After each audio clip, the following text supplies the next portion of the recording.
Good evening, everyone, and welcome to Paul Walsh Field in New Bedford, where tonight the New Bedford Cable Network is proud to present the New England Collegiate Baseball League and the New Bedford Baysox playing host to the Newport Gulls.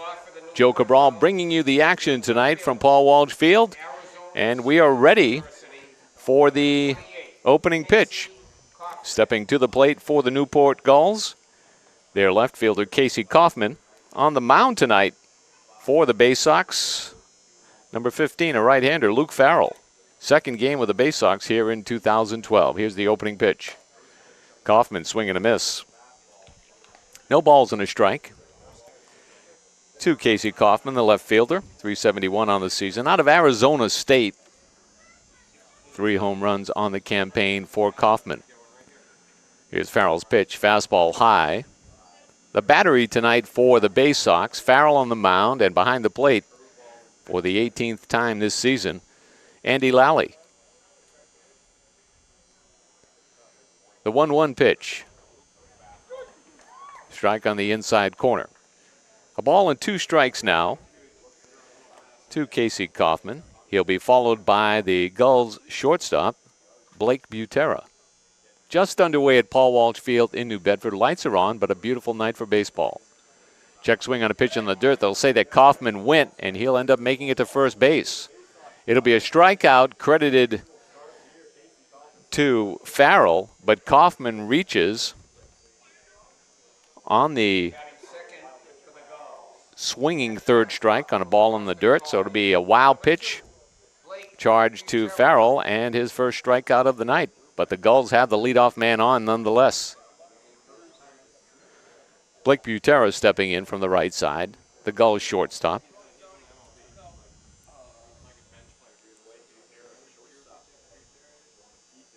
.233 on the season. Out of Boston College. Second time we've had the Gulls for you on New Bedford Cable Network Sports.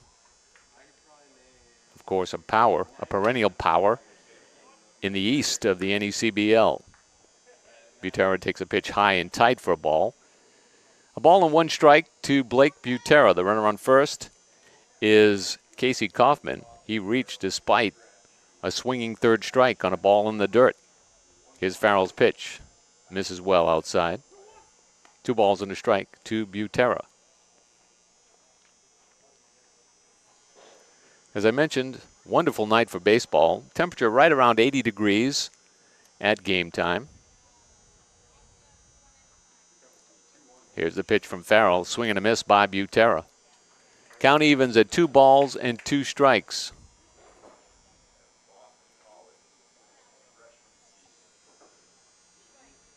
Farrell peering in, squinting a bit. Still sunny here at Paul Walsh Field. Here's the pitch. Swing and a miss. Butera goes down swinging. So an opportunity for a trivia question here. Can you strike out more than 3 men in an inning? And the answer, of course, is yes. Farrell right now has 2 strikeouts to his credit, and there's only 1 away. So if he were to strike out the next 2 men, Anderson and Winger, he'd end up with 4 strikeouts in the inning. Farrell's pitch misses low and inside to Steve Anderson, the Gulls first baseman. 328 on the season. 2 home runs, 14 RBIs out of Georgetown.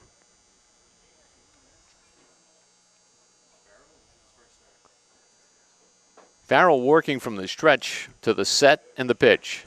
Misses low and inside. Nice work by Lally. There you see the runner on first, Casey Kaufman, being held by the New Bedford first baseman, Alex Black.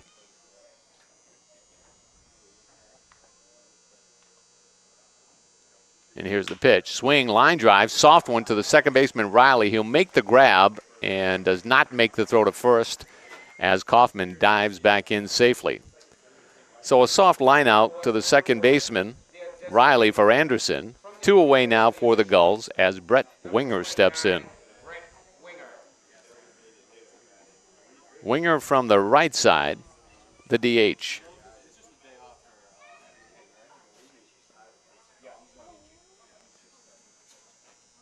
Farrell's pitch misses low. 350 on the year. 3 home runs, 19 RBIs. He's a Wolverine, goes to the University of Michigan. Here's the pitch from Farrell, swing and a miss by Winger. A ball and a strike with 2 away here in the first.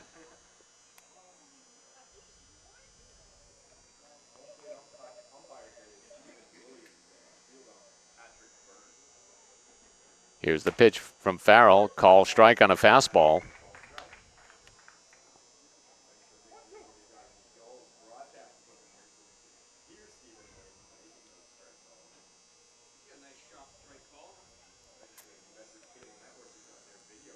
Here's Farrell's pitch. Breaking ball misses low and outside. Count evens at 2 balls and 2 strikes to Brett Winger. First inning action from Paul Walsh Field in New Bedford. Some dark clouds out in left center field, but other than that, a beautiful night for baseball. Here's a pitch, swing and a miss by Winger. He goes down swinging, and the side is retired with Farrell striking out 3 in the inning, but not striking out the side. After a half inning of play, no score. Well, at the NewBedfordCableNetwork.com, you'll find everything you need to know about our network. Read about our production staff. Of course, Ethan Lopez, Dan Cabral, all of those fine staff members. The Doctor of Style, Bob Perotti, when he's with us, taking summer leave, it appears. You can also view live streaming action for all of our channels, the educational channel, government, and public access channels, 24/7, anywhere in the world by scrolling over to the channel you want, selecting program schedule from the drop-down menu and clicking Watch Live. You can also view select programs on demand through this method. View our entire schedule to find out when your favorite shows air, including New Bedford Bay Sox baseball. So join us at the NewBedfordCableNetwork.com. It's NBCableNetwork.com. Tanner Chilaborad on the mound here tonight for the Newport Gulls. 6'5" right-hander out of Rapid City, South Dakota. Goes to Washington State. 4.26 ERA on the season. Has appeared in 3 games. 12 2/3 innings of work. 2-1 record. He's allowed 20 hits on the season. 12 runs. Only 6 of those earned. 6 base on balls, and he struck out 7. Let's take a look at the starting lineup for the New Bedford Bay Sox and the defense for the Gulls. For the Bay Sox tonight, the second baseman is number 4, Sean Riley. He'll be leading it off. Zach Sohn at third base, batting second. At first base, Alex Black hitting third. The cleanup man tonight for the Bay Sox, Alex Baldock in right field. Seb Salvo behind the plate hitting fifth, followed by the center fielder Zach Graychick. Andy Lally is the catcher batting 7th. Peyton Hart, the shortstop, hitting 8th. And Carl Anderson in left field batting 9th. As far as the Gulls defense is concerned, from left to right in the outfield, Kaufman, Norwood, Ort. On the infield, Slater, Butera, Canary, and Anderson. Behind the plate, Parr. And on the mound, Chilaborad. Sean Riley stepping in. 304 on the season. Fouls one off. Down the left field line, out of play. Riley playing second base tonight. We've seen him as the DH quite a bit, but tonight playing in the field. There's Chilaborad out of Rapid City, South Dakota. Here's the pitch by Tanner. Misses low and outside. A ball and a strike to Riley, who attends Bridgewater State right up Route 24. A New Bedford native. Several local players contributing here in 2012 to the Bay Sox. Takes a pitch that misses high and inside. 2 balls and a strike. No one out here for the Bay Sox. Top of the first. Chilaborad's pitch. Ground ball too short. Handled there nicely by the shortstop Butera across to the first baseman Anderson for out number 1. Butera is a fine defensive shortstop for the Gulls. Handled that one nicely. Made the play to Anderson in time. So Zach Stone will step in for the Bay Sox, the number 2 hitter here tonight. We've seen Stone bat 3, 4, 5. He's hitting second here this evening. The New Bedford third baseman. Pitch from Chilabarat, and Stone laces one down the left field line, just foul. No balls and a strike to Stone. 343 on the season. 31 hits on the campaign, including 3 home runs. Takes a breaking ball on the inside corner for a strike.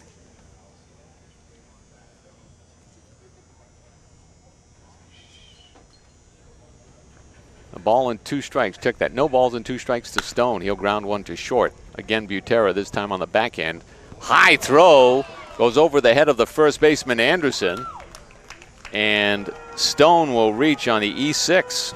Well, I said that Butera was a fine defensive shortstop. Played it well on the backhand, but then made a wild throw with lots of time to gun down Stone, who's really not that fleet of foot. But as they say on the diamond, he simply airmailed that one. Here's the replay. Nicely handled by Butera, but then the throw never had a chance. Way over the head of the first baseman, Anderson, who stands about 6'6". So that's a high throw. Alex Black stepping in, the New Bedford first baseman. Clipperad checking the first baseman, checking the runner at first. He'll get back easily.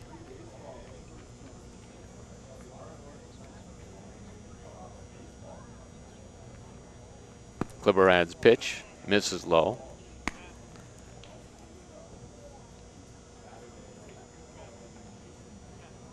A ball and no strikes to Alex Black. He's had a fine year for the Bay Sox.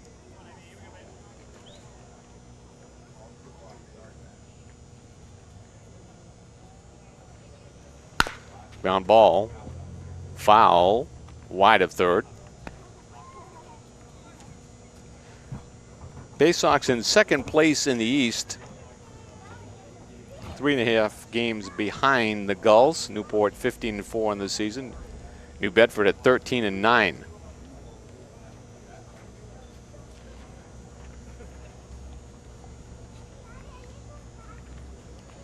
Clipperad's pitch, swing and a miss. He had Black fooled well out in front of that one. Home plate umpire tonight is Steve Williams. Field umpire Patrick Burns.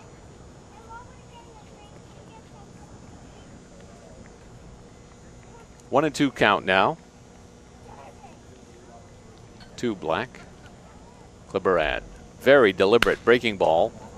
Fouled off to the right side. That'll tail out of play.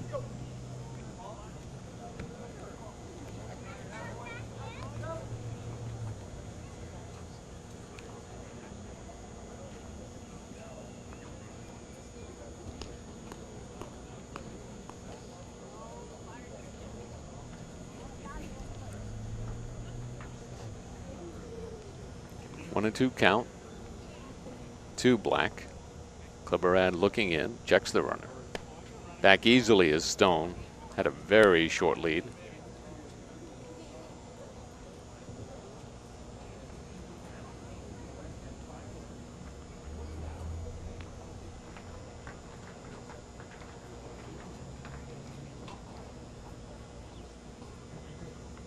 Here's the pitch from Clipperad.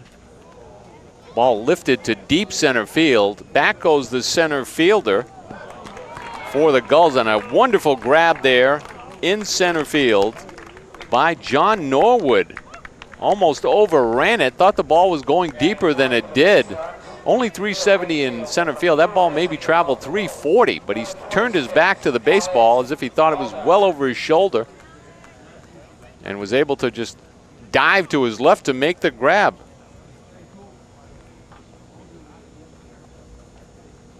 So made the grab, but very unorthodox in doing so. Alex Baldock will step in now for the Bay Sox, the cleanup hitter. Clipperad's pitch taken for a strike. There you see Baldock on the season, 307, 3 home runs, and 13 RBIs. Out of the University of Buffalo. Clipperad's pitch, and there's a ball lifted to deep left field. Back, and gone. No, it's off the wall. Looked like it went over the head of Kaufman and out of here, but off the fence, and it'll be a double for Baldock. 2-base hit,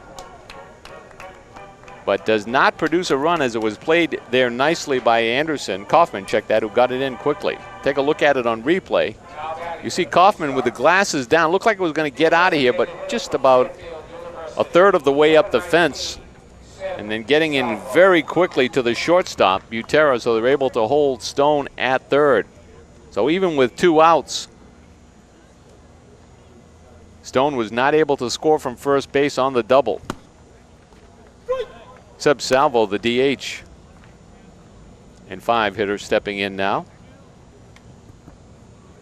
Ball is not traveling as well here tonight as it did last week when we saw home runs galore here at Paul Walsh Field.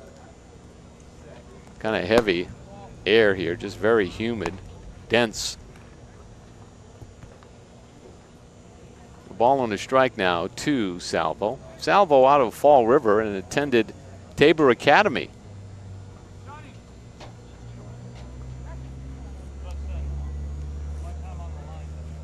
Clipperad working from the stretch. There's a ground ball to Butera with it nicely. His throw in plenty of time to Anderson for the out that retires the side. So the Bay Sox threaten but are unable to come up with one.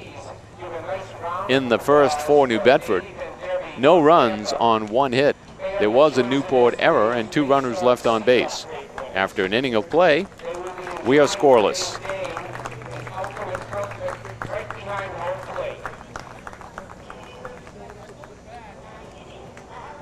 You can catch the New Bedford Cable Network on Facebook. It's facebook.com/NB Cable Network. And you can like us on Facebook, and I'm sure you will if you visit us there.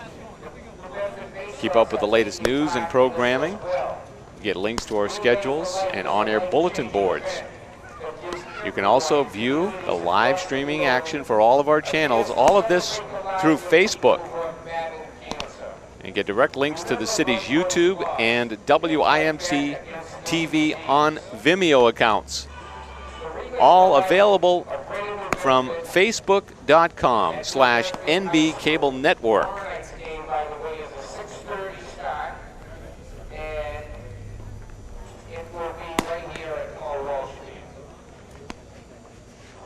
There you see Luke Farrell on the mound as we take a look at the lineup tonight for the Gulls. Kaufman, as you saw in the first, led it off. Butera, the shortstop, hitting second. Anderson is at first base batting third. Winger, the DH, hitting cleanup. Robbie Ort, the right fielder, batting fifth, followed by Slater, the third baseman, hitting sixth. Canary, the second baseman, hitting seventh. Parr, the catcher, hitting eighth. And John Norwood, the center fielder, batting ninth. Defense for the Bay Sox from left to right in the outfield. Anderson, Grachik, Baldock on the infield. Zach Stone, Hart, Riley, and Black behind the plate. Lally on the mound, Farrell.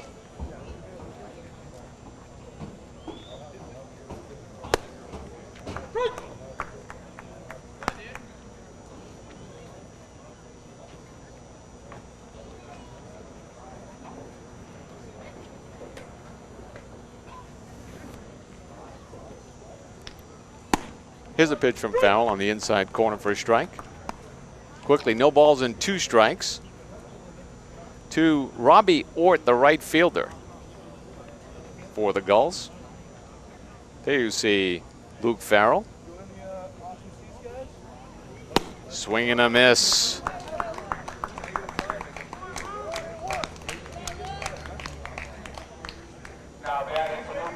Down goes Ort on strikes. Already the 4th strikeout of the night for Luke Farrell. Got Ort on the breaking ball. Austin Slater, the 3rd baseman for the Gulls, steps in from the right side.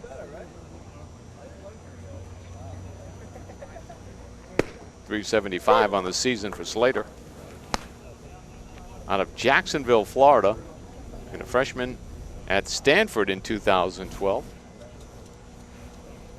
Here's the pitch from Farrell. Fouled off to the right. Quickly, no balls and 2 strikes to Austin Slater.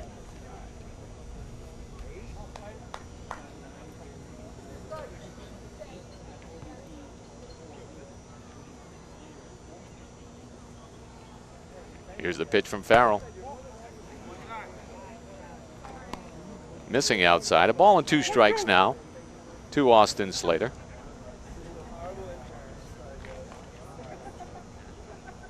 Here's the pitch from Farrell. Breaking ball, just missed inside. Thought he had one. 12-6 breaking ball. 2 balls and 2 strikes now to Slater. Ground ball off the glove of the pitcher Farrell, handled there by Riley. Plenty of time to get it to the first baseman Black in time for the out. 2 away for the Gulls here in the 2nd.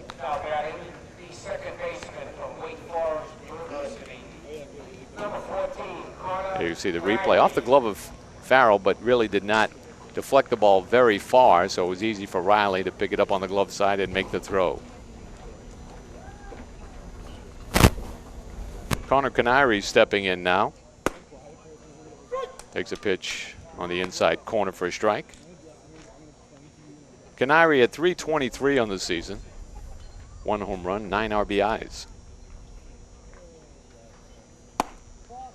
Fastball high and tight.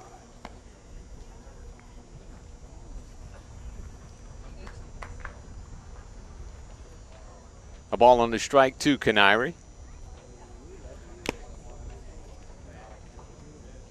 Foul tip into the glove of the catcher Lally. 1 ball and 2 strikes now to Canary. If you're scoring the Slater out, it's 1-4-3. It tipped off the glove of the pitcher Slater. Canary able to hold up. They checked at first with the umpire Burns. He said no, he did not go. So count evens at 2 balls and 2 strikes.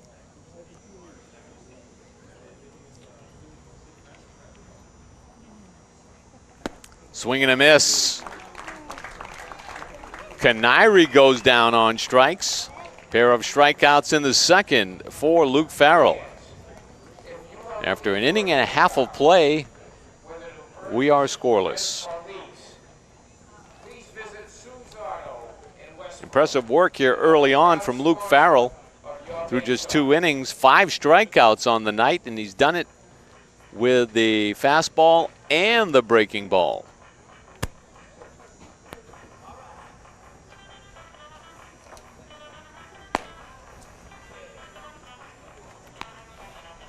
Out on the mound for his 2nd inning of work, Tanner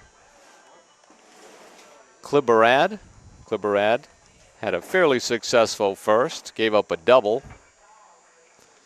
but was able to work around the error and the double by Baldock to get out of the inning.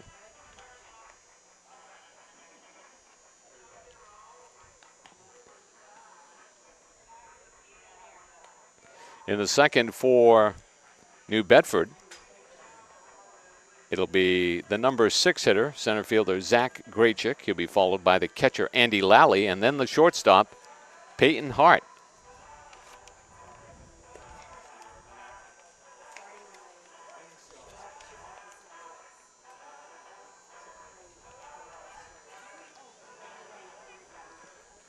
Very humid here tonight at Paul Walsh Field. Flag, as it has been for most of the games, blowing from right to left as you take a look at the NECBL standings.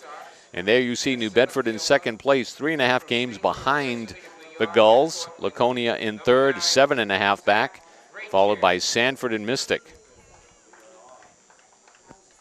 Gulls in good position here. They could come up with a win tonight in game number 5 of the Dunkin' Donuts Cup here. An 8-game series with Newport. Teams are tied at 2 apiece. They could draw to within 2.5. Pitch to Grachik, misses outside. Zach, 279 on the season, 1 home run and 16 RBIs. Line drive right to the third baseman Slater. Easy grab for Slater for out number 1. Not hit as hard as it could have been, and it was right at the third baseman Slater. So with 1 away in the second, Andy Lally, the catcher, stepping in. Andy's out of Southern New Hampshire University. 258 on the season. And a hometown boy out of Lakeville. Lally will ground 1 to first. Anderson handling it on the backhand side with ease. Steps to the bag for out number 2. So quick retirement of Grachik and Lally by Kliberad. And that'll bring up the shortstop, Peyton Hart.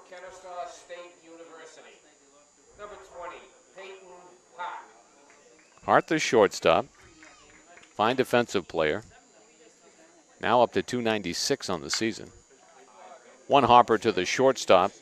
Handled easily by Butera for the out that retires the side. So a very quick 1-2-3 inning for Kliberad. For New Bedford in the second, no runs on no hits. There were no Newport errors and no runners left on base. 2 complete. Newport nothing, New Bedford nothing.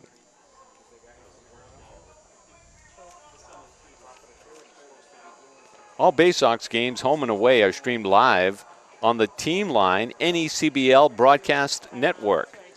On game day, go to nbbaysox.com and click on the Team Line icon on the left. Once there, you can listen to the game for free or purchase the video stream. All games are archived for free on-demand viewing or listening all season long. Games are called by Mark Perlman Price and all the NECBL team broadcasters. That's Bay Sox action live streaming on Team Line. Our Bay Sox players and staff will be making their way through the stands with 50-50 raffle tickets. On the mound for the Bay Sox into his 3rd inning of work, and he has been impressive so far tonight. First action of the season for Luke Farrell. He's already struck out 5.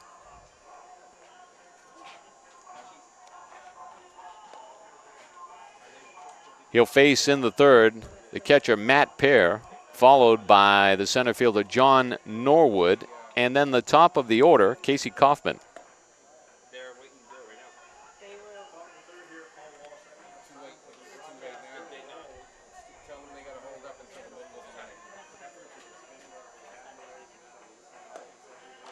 Farrell is done with his warm-ups.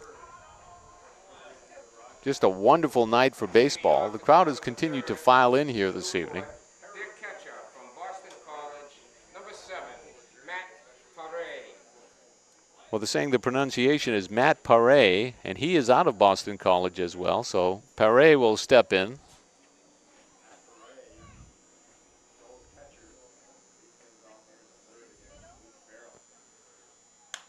Fouls one off to the left. Newport's starting catcher is usually Jeff Malillo. He is outstanding. Malillo 3rd in the NECBL and hitting at .410. Paré in action tonight.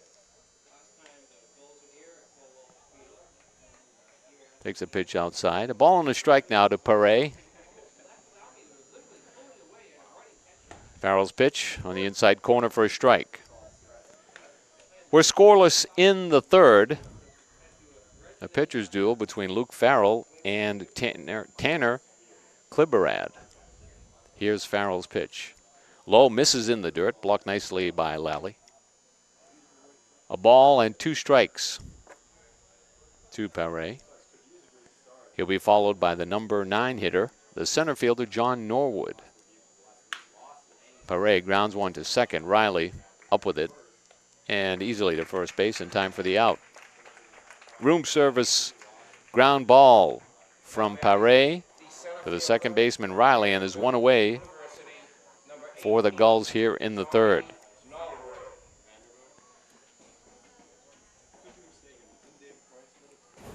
John Norwood stepping in now for the Gulls. 308 on the season out of Vanderbilt, only a freshman there in 2012, so working on his sophomore campaign upcoming. Showed the bunt. Say got it back in time, apparently. A ball and no strikes. Again showing it. This time a call strike. Ball on a strike to Norwood. Very rarely do you see someone show the bunt for a base hit twice in one at bat, especially on consecutive pitches. And that brought the third baseman for New Bedford, Stone, even with the bag.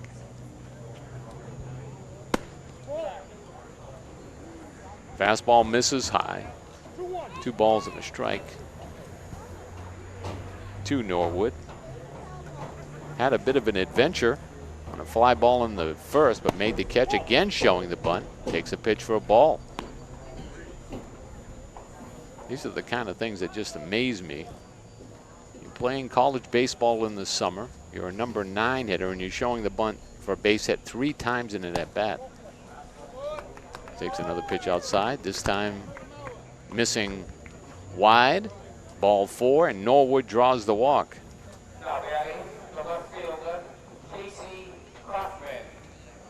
Casey Kaufman, the left fielder, struck out in the first, stepping in now from the left side.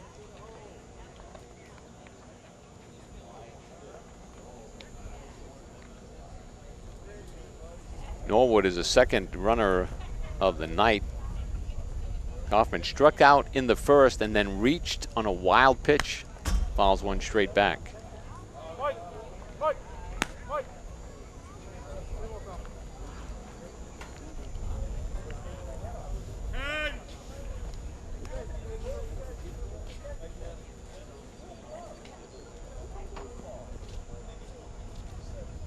Quiet crowd here so far tonight at Paul Walsh Field. They've not had too much to cheer about offensively as pitchers have been in control here tonight. They check the runner. Back safely is Norwood. Farrell looking in now for the sign. The 0-1 pitch. Takes a breaking ball inside that misses. A ball on a strike now to Kaufman.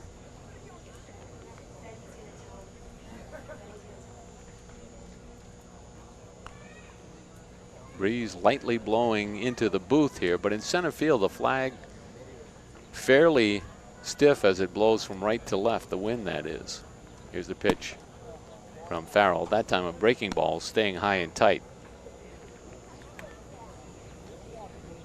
2 balls and a strike to Kaufman.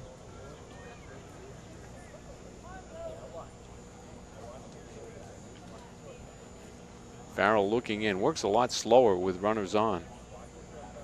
Here's his pitch. Fastball misses high and tight. 3 balls and 1 strike.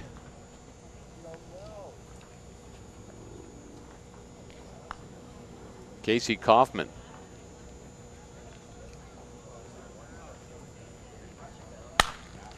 Soft line drive to left field. Diving and making the grab is the New Bedford outfielder Anderson. Fine grab there by Carl Anderson to rob Kaufman of a base hit. Ball was not hit that well. It was a soft line drive, and Anderson timed it well, came in with a glove on the right hand, made the diving grab. There you see it. Headlong coming in. So 2 away now here in the third for the Gulls as Blake Butera steps in. Butera 0 for 1 on the night, struck out in the first. Takes a pitch for a strike.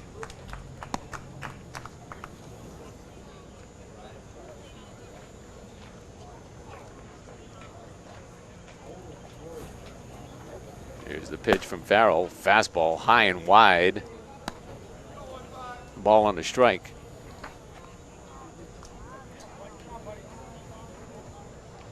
The Gulls with league leaders everywhere. We'll go over some of those after this pitch. Here's the pitch from Farrell. Butera fouls one off to the right, heading toward the Gulls bullpen and out of play. They have the number 4, 5, and 6 hitters overall. That would be Melillo, Slater, and Kaufman.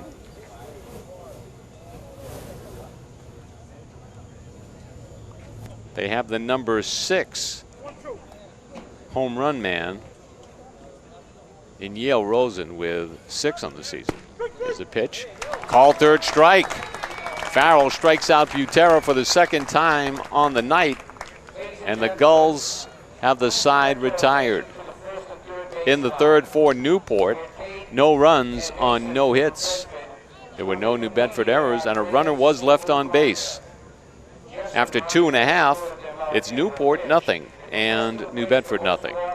As I was mentioning, the Gulls have league leaders everywhere. In RBIs, 5th and 6th, it's Winger and Kaufman, each with 19. Well, actually tied for 5th, I should say. And then in strikeouts, Wright, 3rd overall with 26 on the season.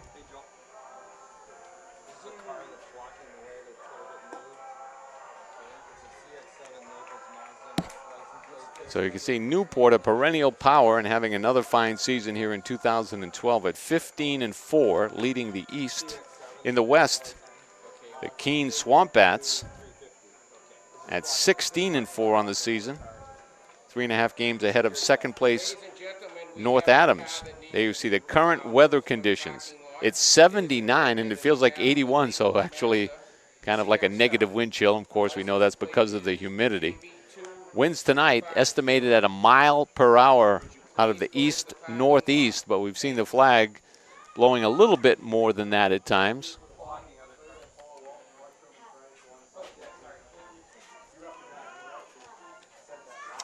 On the mound for his 3rd inning of work now for Newport, Tanner Kliberad.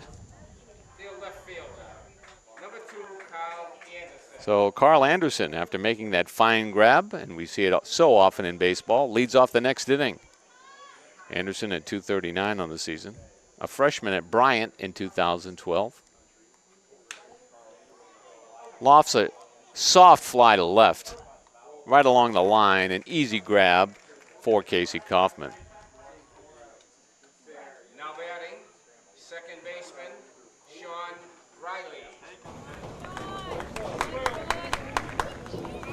One away here in the 3rd on the flyout by Anderson. And that'll bring Sean Riley to the plate. The New Bedford second baseman grounded out to short in the 1st. Kliberad's pitch. Another grounder, this time right at the second baseman. Easily handled there by Canary in time for the out. 2 away now for New Bedford on 2 pitches.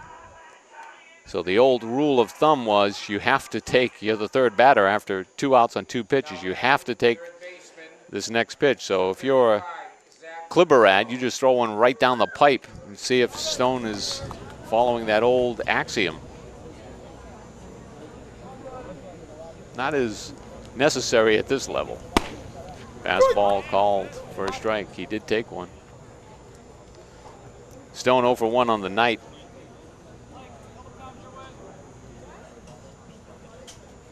Pitch by Kliberad right down the pipe again, and Stone takes another one for a strike.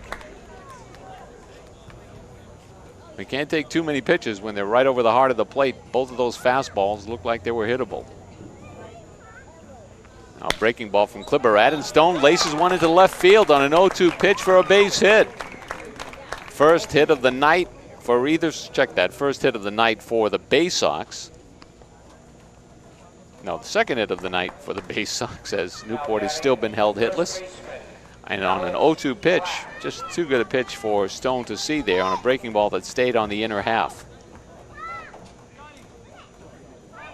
First baseman Alex Black stepping in now.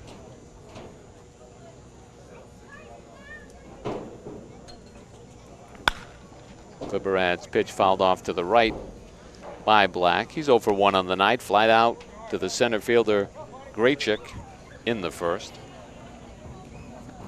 2 away for the Bay Sox here in the third. They have a runner on first. Black out of Columbia University. Clipperad checking the runner, stepping off. And Stone just took a step back to the bag, but held on. Said, I'm not giving up my whole lead for that. Clipperad looking in. Here's the pitch. Breaking ball. Off the hand of Black. He'll receive the hit by pitch and make his way down to first base. Now batting for the Bay Sox, your right fielder, Alex Baldock. Alex Baldock will step in now as New Bedford has a threat with runners on first and second and 2 outs. Very humid here tonight. We've said that several times, and you saw the weather graphic just a moment ago. 79 degrees, and it feels like it's 81.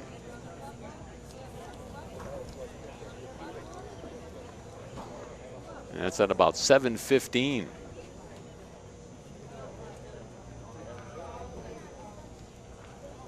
Baldock had the other New Bedford base hit, a double in the first. Went over the head of the Newport left fielder Kaufman. About a third of the way up the fence, but could not produce a run as Stone had to hold at third base even though there were 2 outs.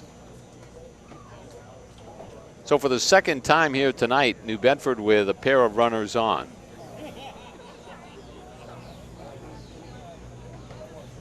Clipperad's pitch, a breaking ball for a called strike.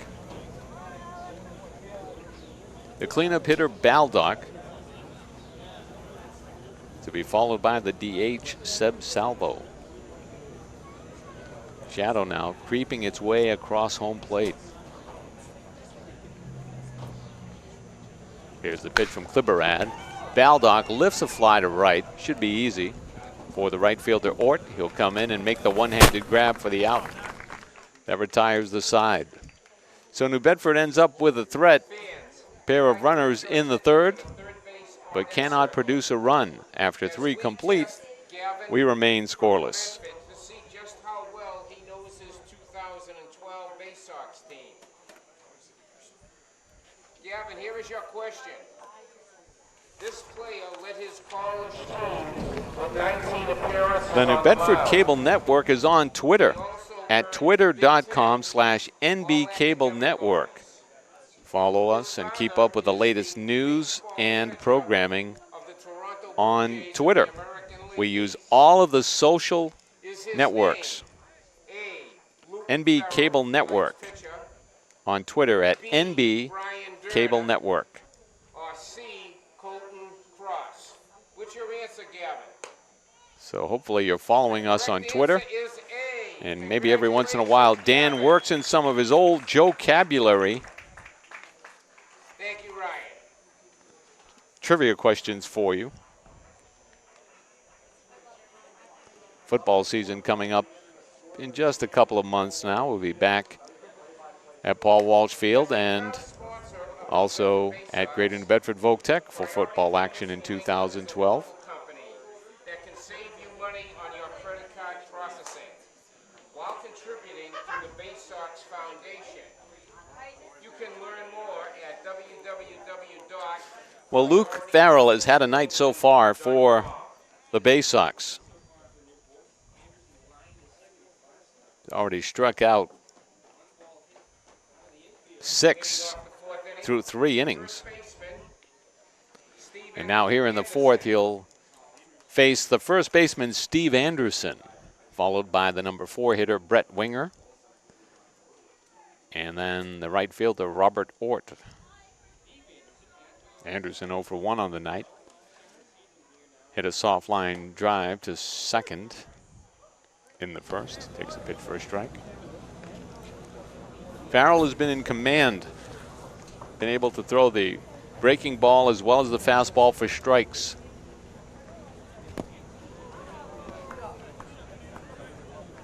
Swing and a miss. No balls and 2 strikes now to Steve Anderson. Remember a couple of different terms that apply to pitching and accuracy. Control is you are able to throw strikes. You have control. Here's the pitch from Farrell. Anderson takes it wide for a ball. Command is you're not able to simply throw strikes. You're able to put the ball where you want to and in the right situation. So command, you are able to throw low and outside, then high and tight. Not simply throw strikes, but put it exactly where you want it. Farrell has had command here tonight. Breaking ball misses low and outside. Even when he misses, he never misses over the plate. 2-2 count to Anderson. Here's the pitch from Farrell. Fouls it straight back. Count holds at 2 balls and 2 strikes, so control and command.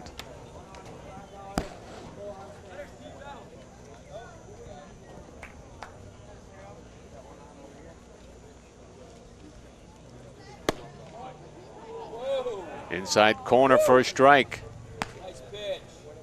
Well, they'll call it a ball. Look like a called 3rd strike. They'll say it's ball 3. So count runs full. 3 balls and 2 strikes. Luke Farrell's pitch off the fist. Anderson grounding one weakly to the second baseman Riley. Underhanded scoop over to Black in time for the out.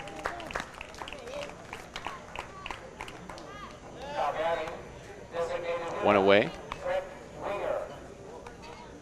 For the Gulls in the 4th, Brett Winger stepping in, the DH. 0 for 1 on the night, struck out in the 1st.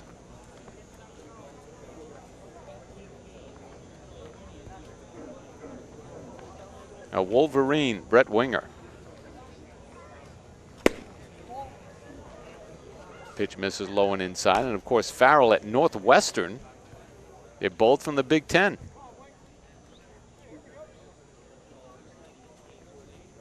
Farrell's breaking ball misses low. A ball on the strike now to Winger. Northwestern, of course. The Wildcats. Michigan, the Wolverines. Breaking ball on the outside corner for a strike. 2 balls and a strike now to Winger. Here's Farrell's pitch. Swing and a miss. Count evens, 2 balls and 2 strikes.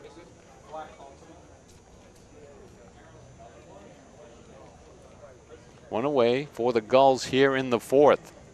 Luke Farrell has been in control. Chops one at the plate.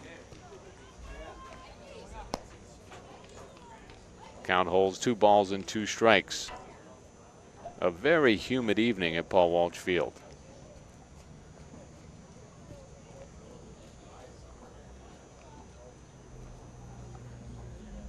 Some dark clouds, as I mentioned, in left center field. Farrell's pitch misses outside. Count runs full, 3 balls and 2 strikes to Winger. Those clouds have moved a little bit closer to left field. Swing and a miss. Winger goes down on a Farrell breaking ball. 7th strikeout of the night for Farrell as Robbie Ort steps in, the right fielder.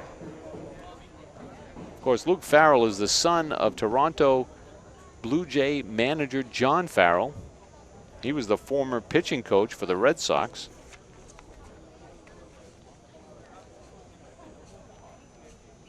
Now his son doing well here in the NECBL. Farrell's pitch misses outside. Ort 0 for 1 on the night. Went to Indiana State. Of course, the home of, well, the University of Larry Bird, the Sycamores. 2 balls and no strikes to Ort. Swing and a miss. Swinging right through a Farrell breaking ball. 2 balls and 1 strike to Robbie Ort. Fouls one back off the mask of Lally. He'll shake it off. Nice work there by the home plate umpire, Steve Williams. He'll go out to the mound to give Lally some time to gather his senses. Probably come in now and sweep off home plate.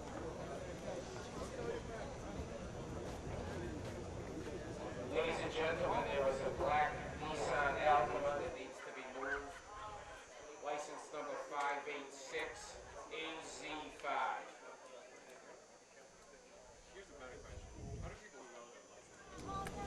2 balls and 2 strikes to Ort.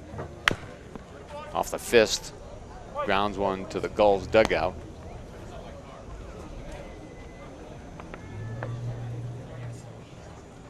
Count holds at 2 balls and 2 strikes.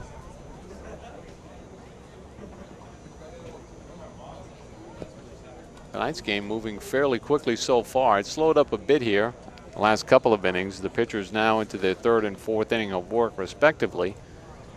Starting to slow a bit. Breaking ball misses inside and also running the counts a bit longer. 3rd 3-2 count here in the 4th for John Farrell. Luke Farrell, check that, the son of John Farrell, Blue Jays manager, as I mentioned. 3-2 pitch to Ort upcoming. Farrell steps off.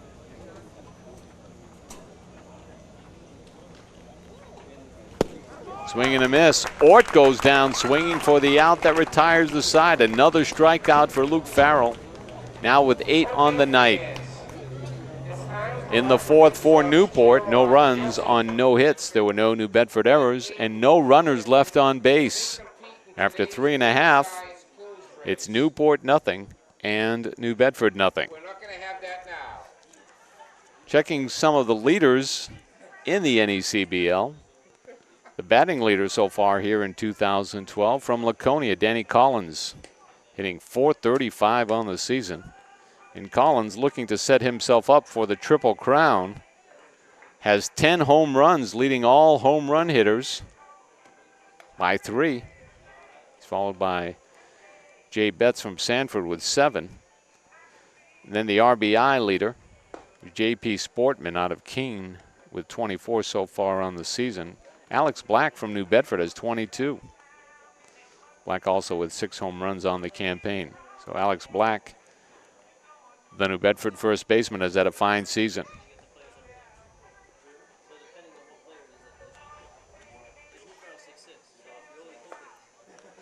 On the mound for his 4th inning of work for the Gulls, Tanner Kliberad.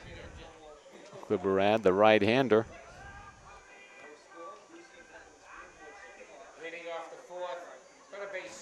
Out of Washington State. That's the home of Drew Bledsoe. Homeschool University, alma mater.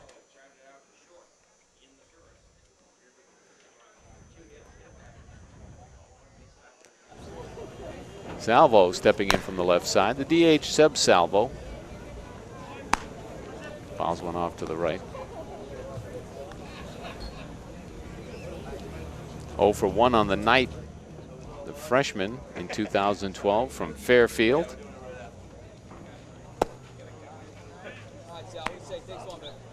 From Fall River by way of Tabor Academy. Salvo with a swing and a miss. Now in an 0-2 hole. Kliberad has worked well here tonight. Had a couple of moments, had runners, pair of runners on in the 3rd and in the 1st, but never really seemed to be shaken or threatened. Ball and 2 strikes to Salvo. Here's a pitch. Misses low and inside. Count evens at 2 balls and 2 strikes. Seb Salvo has caught some here in 2012. Lifts one to right field. Sounded better off the bat than it actually was. First back and then in. The right fielder Ort, and Robbie Ort makes the grab for out number 1. So Ort thought that ball was hit well. Started to break back as the sound off the bat. Bit of a crack, but not really deep at all. In fact, very shallow fly. Second baseman Canary nearly got back to make the play for the Gulls, but it was Ort all the way for the first out in the fourth for New Bedford. With one away, Zach Grachik, the center fielder, steps in for the Bay Sox. Kliberad's pitch on the outside corner for a strike. No balls and a strike to Grachik. Here's the pitch from Kliberad. Misses low. 1 ball and 1 strike. You can still see sun covering the majority of the field. Kliberad's pitch off the fist by Grachik, fouled straight back. 1 ball and 2 strikes to Zach. We were here last Thursday night. It was a slugfest. We're here on a Thursday a week later, and it's a pitcher's duel. 1-2 pitch to Grachik. Just missing outside. As Tanner Kliberad for the Gulls and Luke Farrell for the Bay Sox have been in control. 2-2 pitch upcoming for Grachik. Kliberad's delivery. Soft line drive, right field, but it's right at the right fielder, Ort. Again, last Thursday, balls were falling. Tonight, the line drives are right at the fielders. So Grachik lines out to the right fielder, Ort. 2 away as Andy Lally, the catcher, steps in.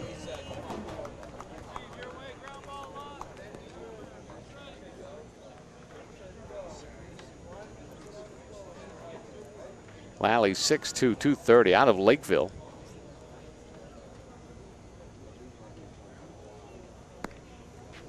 Pitch in the dirt. Ball and no strikes to Lally.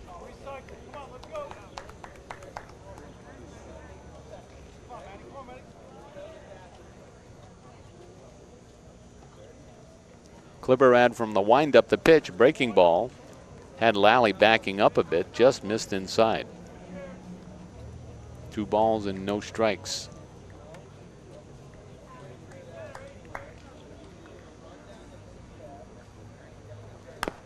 Lally tried to check his swing, but fouls it off. 2-1 to Andy Lally.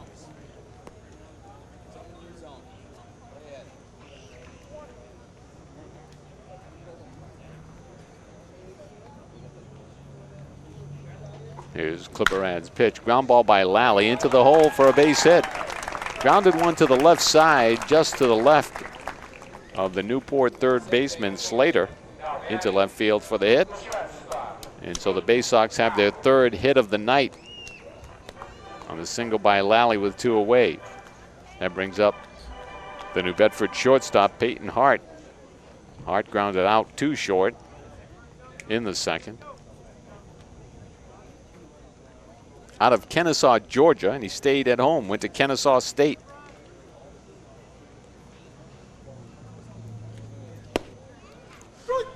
Breaking ball on the inside corner for a strike. No balls and a strike to Peyton Hart. He'll be followed by the number 9 hitter, the left fielder, Carl Anderson. The runner on first is Andy Lally. 2 away for the Bay Sox in the 4th. Kliberad's pitch on the outside corner for a strike.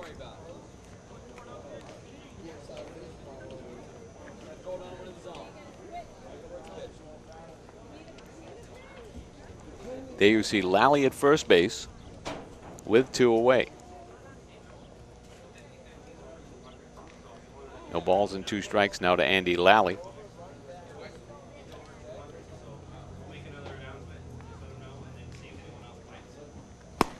Swing and a miss. Lally chasing a high fastball. Goes down swinging for the out that retires the side for the Bay Sox in the 4th. For New Bedford in the 4th, no runs on 1 hit. There were no Newport errors, and a runner was left on base. After 4 complete, it's New Bedford and Newport scoreless.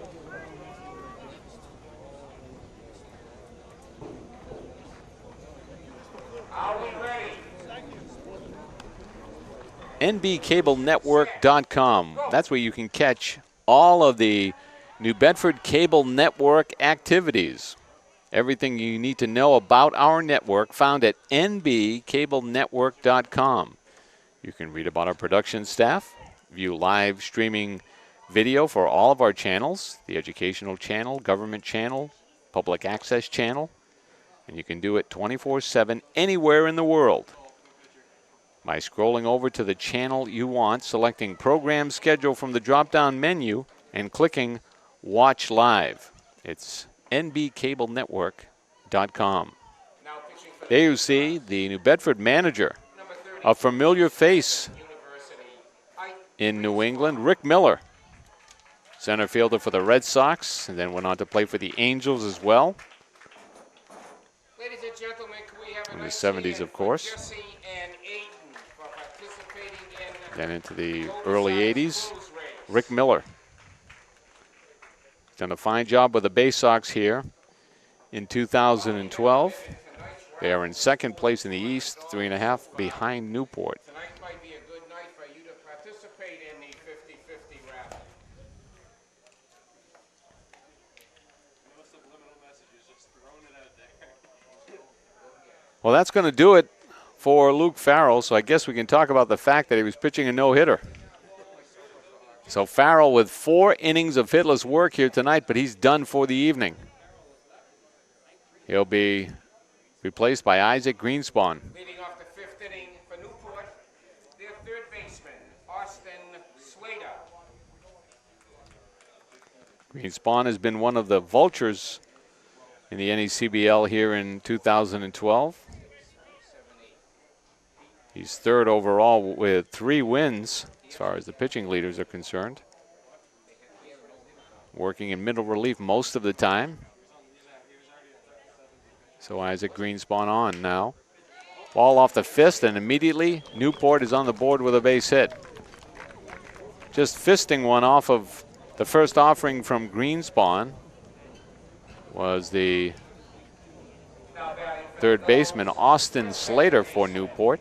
And so the Gulls have their first hit of the night as Connor Canary steps in.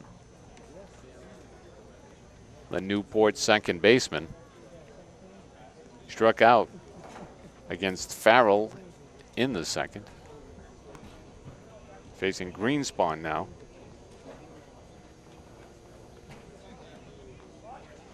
Here's Isaac's pitch in the dirt, gets away from the catcher Lally, and immediately Newport has a runner in scoring position. Making his way all the way over to third, and there's the throw, and they're going to say not in time. Stone says he had the runner. In fact, he's trying to point out and say, my glove is trapped under his foot. How could that have happened? Rick Miller out of the dugout quickly to argue with the field umpire, Patrick Burns.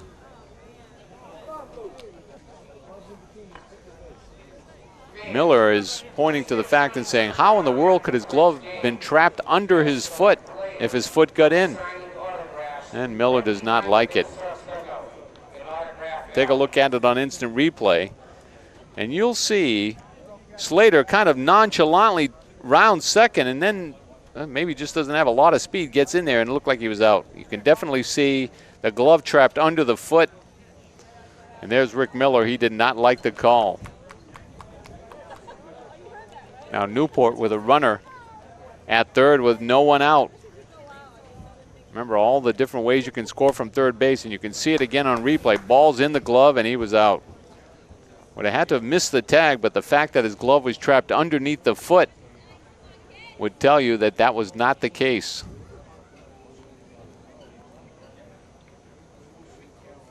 Two balls and no strikes now to Canary, who's just trying to get that runner home from third, and Newport looking to take the lead here in the 5th in a scoreless game. Newport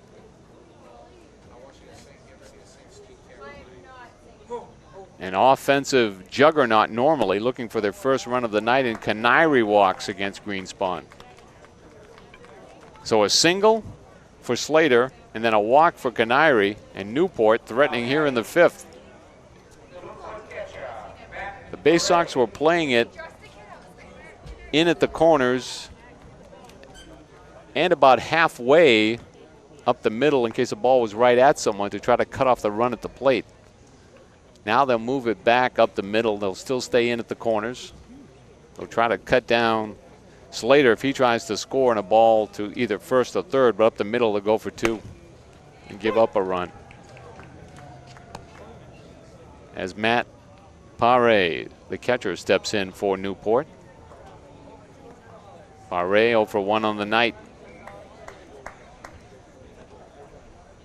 Greenspan in a jam here in the 5th. Pare takes a pitch inside for a ball.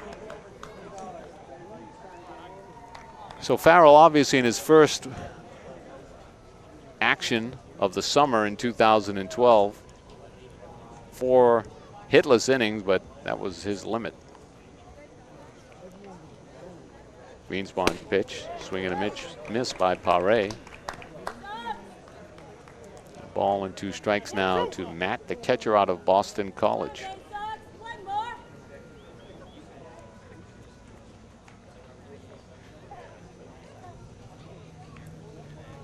Greenspan's pitch, breaking ball on the inside corner for a strike. Pare knew it.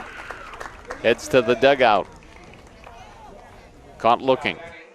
That's a big out. Johnny Norwood, the center fielder for Newport, stepping in.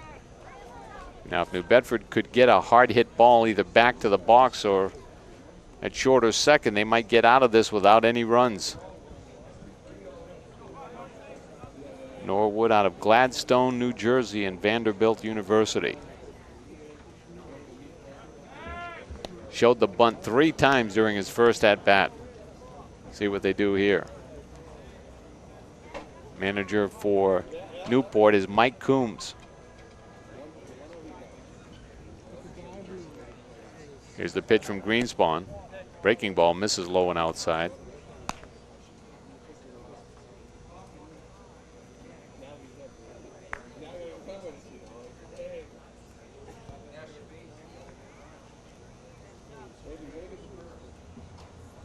Greenspan, the stretch and the pitch.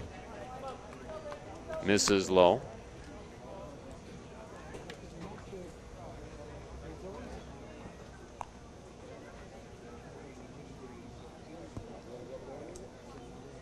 Two balls and no strikes to Johnny Norwood. Greenspan's pitch, a fastball on the outside corner for a strike. 2 balls and a strike to Norwood. Newport threatening here in the 5th in a scoreless game. The runner on third is Slater. Canary at first with 1 out. Canary dives back to the bag on the pickoff attempt.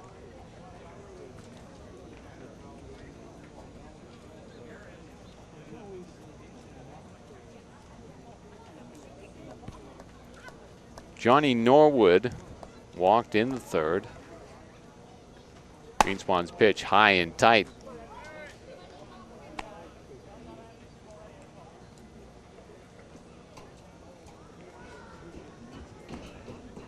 Norwood, the Newport center fielder, with the 3-1 count. Greenspan misses outside, and Norwood walks for the 2nd time tonight. And Newport has the bases loaded with only 1 away. Now batting for the University of Arizona State, left fielder Casey Kaufman. Here's the left fielder, Casey Kaufman.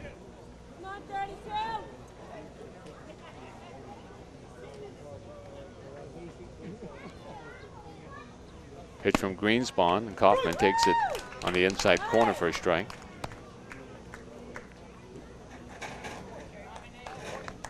Kaufman staying home for his education out of Phoenix, Arizona, and attends Arizona State in Tempe. Fastball on the inside corner from Greenspan for a strike.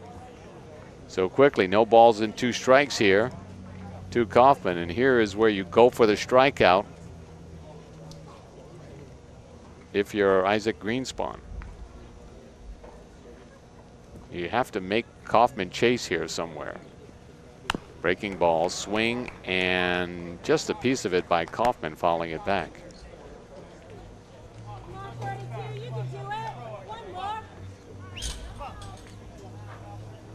One out for the Gulls here in the 5th.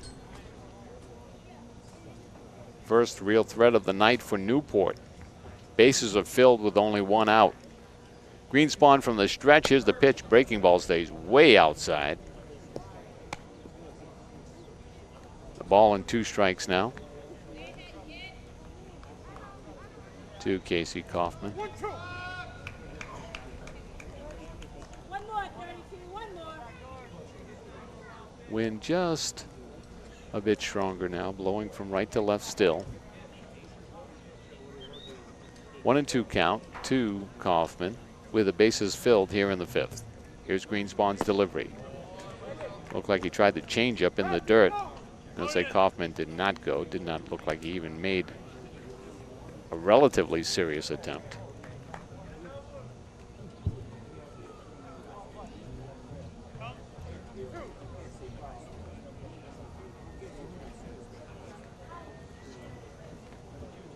Two balls and 2 strikes. Greenspan's delivery, line drive, right field line. That'll be foul off the fence. Hit well, struck by Kaufman down that right field line, but about 15 feet foul or so down the line. Did not have home run distance, but would have been a double as it hit high off the fence.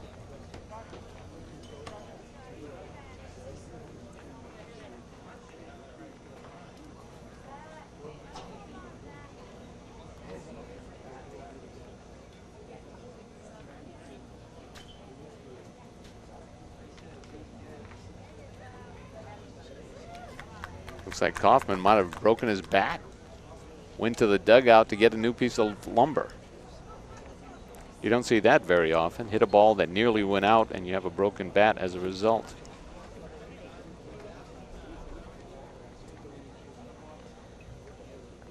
Two balls and 2 strikes.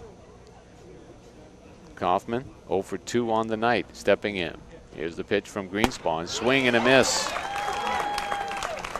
Kaufman was fooled that time. Big strikeout for Greenspan. 2 away now for the Gulls in the 5th as the shortstop Blake Butera steps in. He's out of Boston College as well.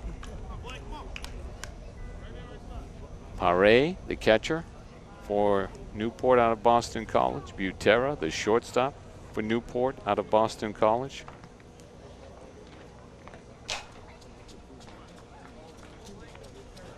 Here's Butera taking a pitch from Greenspan for a ball.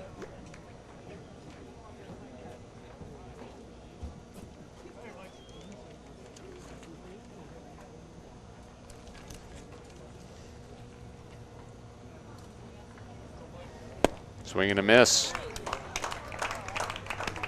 Butera swinging through a fastball. A ball and a strike now to Blake Butera. Bases are filled with Gulls. 2 away now in the 5th.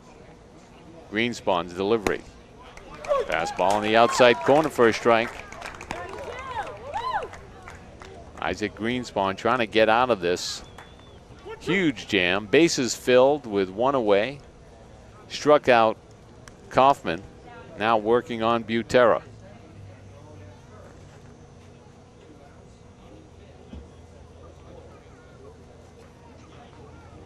To the belt. The pitch from Greenspan. Butera just protects and slaps one foul to the right. Very late swing. No intention of putting that into fair territory. Just saying, I think that might be a strike. I got to spoil it. So Butera just slaps one foul. Out of play. Greenspan ready to deliver again. Line drive off the bat of Butera to center field.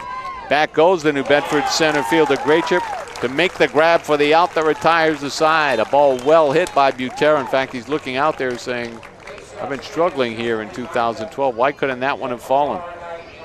But didn't quite have the distance, and a nice jump by Grachik. And on the backhand makes the grab for the out that retires the side. So Newport threatens in the 5th, but for the Gulls, no runs on 1 hit. There was 1 There were no New Bedford errors, and 3 runners were left on base. After 4.5, we remain scoreless.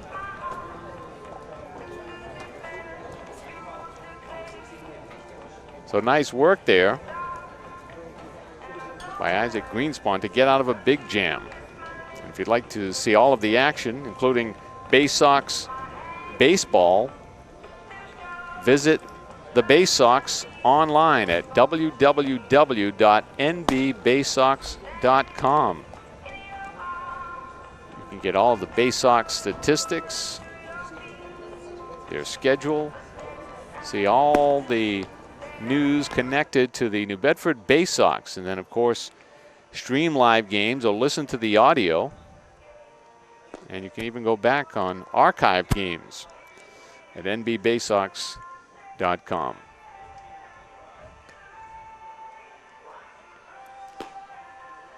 Fifth inning of work coming up for Tanner Kliberad. Kliberad has been outstanding tonight. Has allowed 3 hits, but has been in control throughout the evening.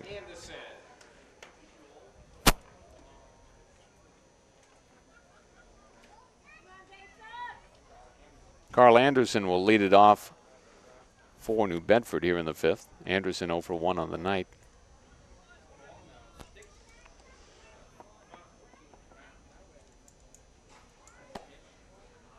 Pitch misses high and inside. Our line tonight: Newport, no runs, 1 hit, 1 error. New Bedford, no runs, 3 hits, no errors.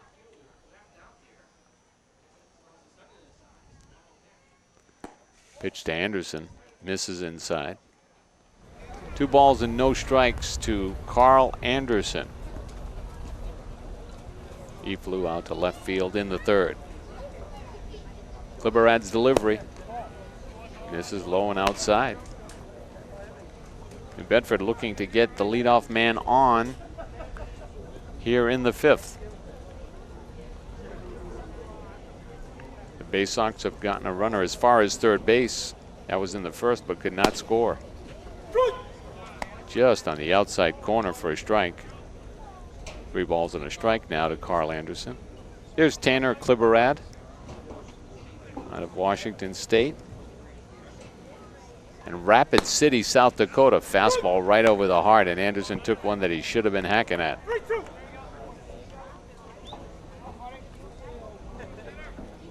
Full count, 3 balls and 2 strikes. Anderson just gets a piece. Stung the catcher Pare a bit. And so Williams again goes out to the mound to just pick up the catcher Pare and give him a chance to gather himself.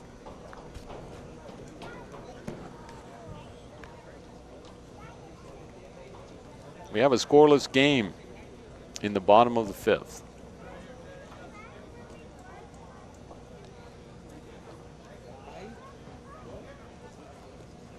Kliberad's pitch and a swing and a miss by Anderson.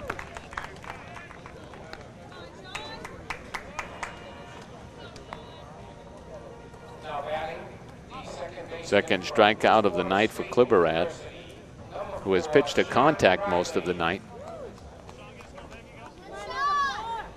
John Riley, the second baseman and leadoff man for the Bay Sox tonight, stepping in now.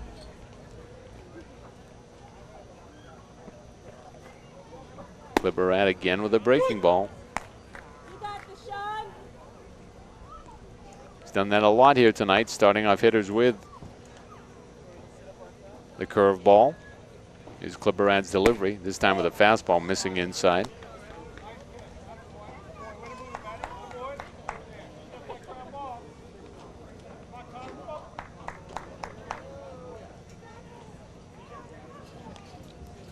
Kliberad's delivery. Riley pops one. Actually a ball that travels quite a bit further than it looked to be off the bat originally. It's a fly to left center. That's tracked down by Norwood for out number 2. So 2 away now for the Bay Sox in the 5th, and the third baseman, Zach Stone, steps in.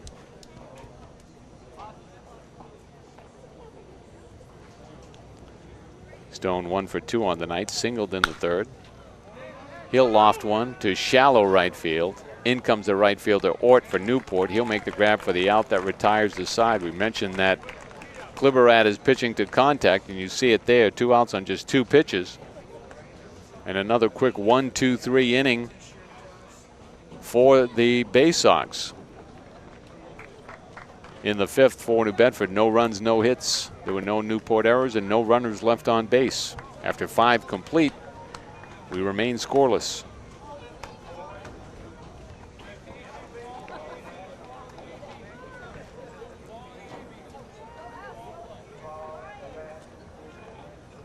To say it's been a pitcher's duel here tonight would be an understatement. 3 hits on the night for the Bay Sox through 5. Only 1 for the Gulls, the heavy-hitting Newport Gulls.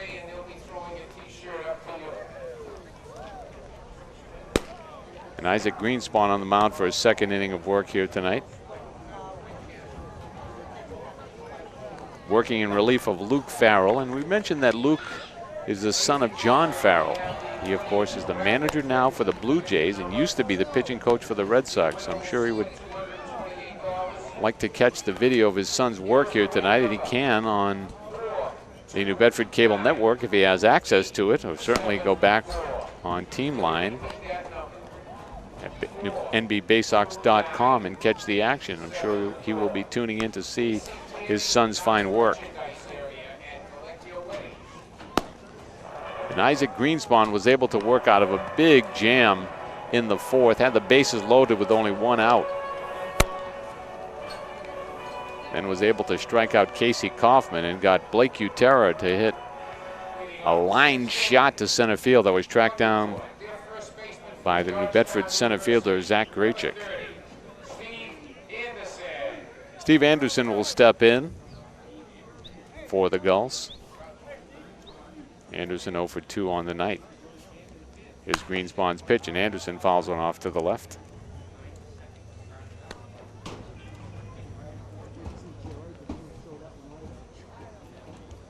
A humid night here at Paul Walsh Field. Even the announcer has to stay hydrated here tonight. Greenspan's pitch, a breaking ball for a strike.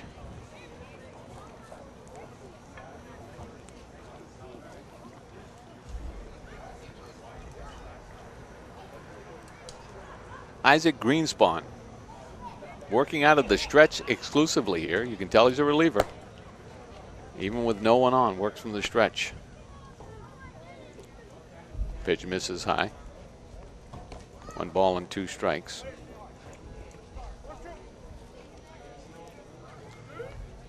To Steve Anderson. Greenspan's pitch just misses outside. We've had some good umpiring behind the plate tonight by Steve Williams. We've not seen one complaint from either a hitter or a pitcher.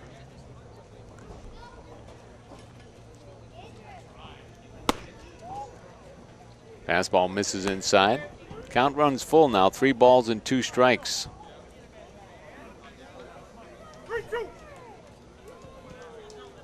You don't want to get behind the number 3 hitter. But that has happened here for Greenspan. And then he goes to the changeup and a swing and a miss by Anderson. So excellent work there by Greenspan. 3-2 count. You're thinking fastball. You throw a pitch that looks like a fastball, but it's a changeup, and Anderson was well ahead of the pitch.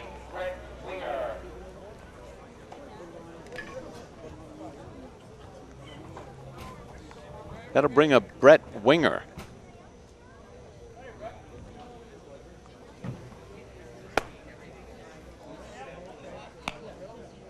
Pitch stays high. Breaking ball. Winger's 0 for 2 on the night. Has a pair of strikeouts to his credit, if you'd call it that. Looking for the hat trick. Pitch misses low and outside. 2 balls and no strikes now.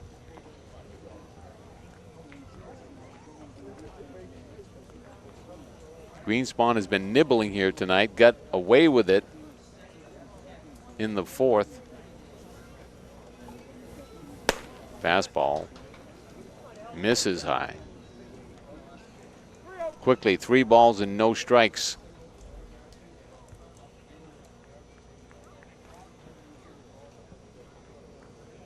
Pitch from Greenspan. This is low and outside. 4-pitch walk to Winger. That'll bring up the number 5 hitter, the right fielder, Robbie Ort.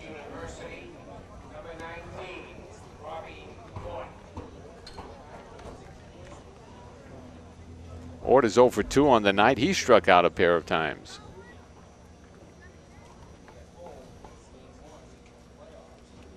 Newburgh, Indiana, and Indiana State University.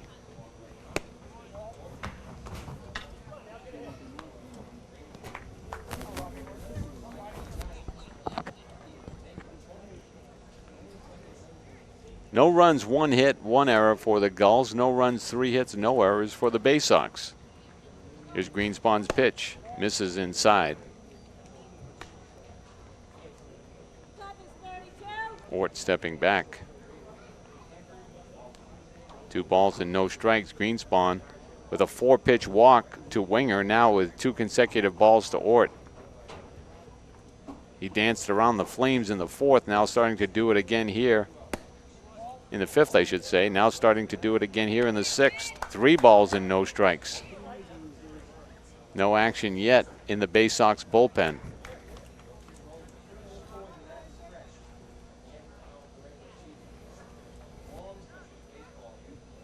Greenspan's pitch on the inside corner for a strike. 3 balls and a strike to Robbie Ort.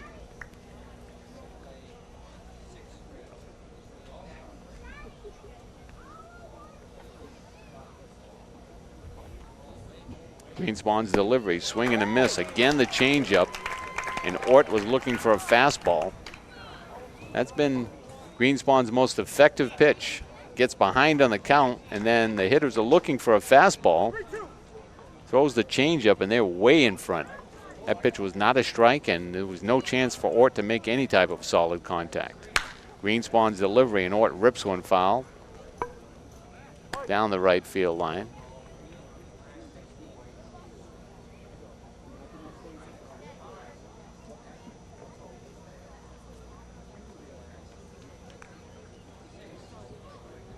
Three balls and 2 strikes to Robert Ort. When you look in your program, you see Robert Ort. It almost looks like Robert Orr, which of course Bobby Orr was Robert Gordon Orr. There's a ball off the bat of Ort deep to right field, struggling there with it, but making the grab along the fence was Alex Baldock. Looked like he lost it in the sky, was playing it to the side, kind of side saddle, and then tracked it down right off the track for the out. So Ort just under 1. And again, Greenspan playing with fire, but able to retire Ort for out number 2 on the fly to deep right. Austin Slater will step in now for the Gulls, 1 for 2 on the night. Greenspan's delivery, a breaking ball, and Slater grounds 1-2 short. Hart there, looked to second, didn't have time to retire Winger, so went to first instead to just nip Slater. So a bit of a break there for the Bay Sox that Hart was smart enough to realize that the runner at second, it would have been bang bang, so he changed his mind and went to first, and a fine play by Hart to retire Slater for the out that retires the side. For the Gulls in the 6th, no runs on no hits. There were no New Bedford errors, and there was a runner left on base. After 5.5, I should say, we are still scoreless.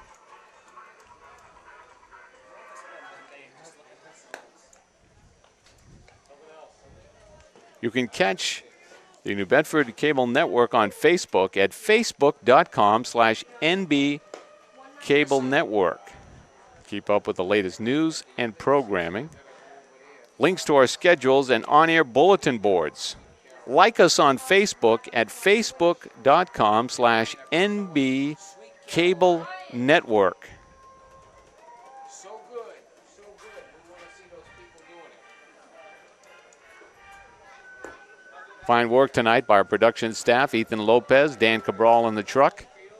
Leading off the Bay Sox. All our fine cameramen here with us tonight. From Columbia University, their first baseman, Alex Black.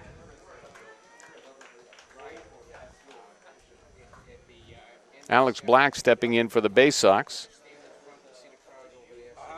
Just stand there, and we're going to play Sweet Caroline. Tanner Kliberad now into his 6th inning of action tonight. Kliberad has been in control, has only allowed 3 hits, scattered those over the first 5 innings. Comes the 1-0 pitch to Black, and he'll be hit by a pitch just off the uniform. So Alex Black, for the 2nd time tonight, gets hit by a pitch, makes his way to first base. And so the Bay Sox have the leadoff man here Now batting on in the 6th. from the University of Buffalo, Alex Balda. And the cleanup man, Alex Baldock, stepping in. Baldock is 1 for 2 on the night, I should say. He doubled in the first. Baldock out of the University of Buffalo. Kliberad's pitch, fastball that stays high. Bottom of the 6th, and we're still scoreless.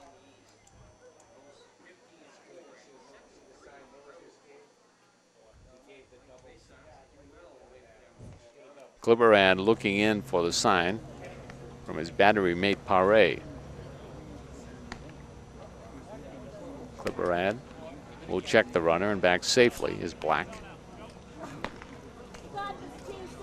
You got it. A game like this, you try anything to get some offense. Maybe a little hit and run. A straight steal if you have someone with speed on. Little sidearm check of the runner there by Kliberad, but back safely and easily is Black.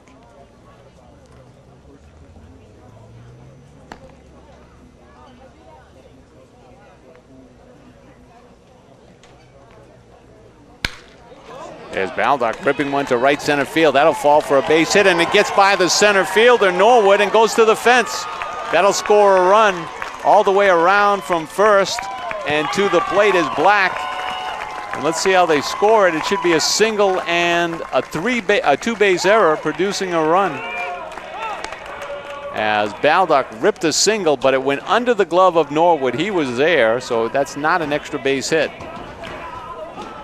The single, no RBI to be credited to Baldock, but you see it get right past Norwood here, did not get the glove down, and all the way around from first base was Alex Black to score a run, and New Bedford has their first run of the night. Single credited to Alex Baldock, and he moves all the way to third on the 2-base error. Sub Salvo, the DH, stepping in now, and Newport brings the infield in. Here's situational baseball at its best for Salvo. Want to hit a fly ball here to produce a run. You have to make sure you get a pitch that you can get in the air. Pitcher's trying to strike you out, pop you out, or get you to hit a weak ground ball somewhere. So you're looking for something that you can hit in the air with a little bit of pace. Salvo lifts one, shallow center field. Norwood in, makes the grab. They're going to send the runner. Here's Norwood's throw. It's going to be close at the plate. The slide and a safe is the call from home plate umpire Steve Williams. A great slide there from Baldock as he slid around the catcher and with his left hand tagged the plate. Of course, no collisions are allowed with the catcher at the plate. Salvo, there you see, lifting one to center field. Soft line drive. Norwood coming in, making the grab, and then the fine throw. One hop to the catcher, but Nicely done by Baldock as he slid around Paré to touch the plate with a second Bay Sox run of the inning and the night. Zach Graychuk stepping in now with one away. So a sacrifice fly and an RBI is credited to Seb Salvo. He does his job. A run scored by Baldock, and New Bedford has a 2-0 lead.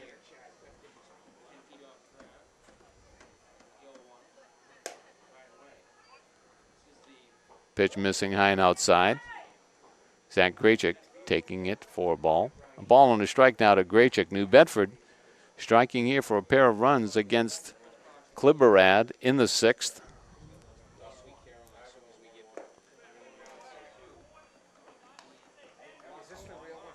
Pitch misses low. 2 balls and a strike now to Zach Graychuk. The New Bedford center fielder is 0 for 2 on the night. Lined out to third and then lined out to right. Graychuk takes a fastball high. 3 balls and a strike now.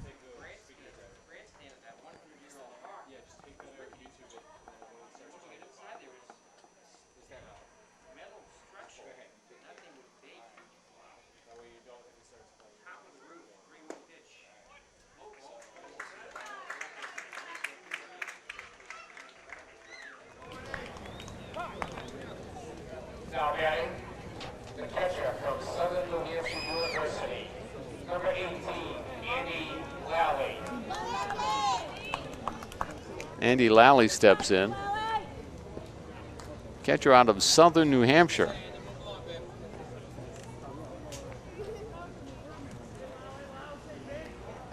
Lally 1 for 2 on the night, singled in the 4th.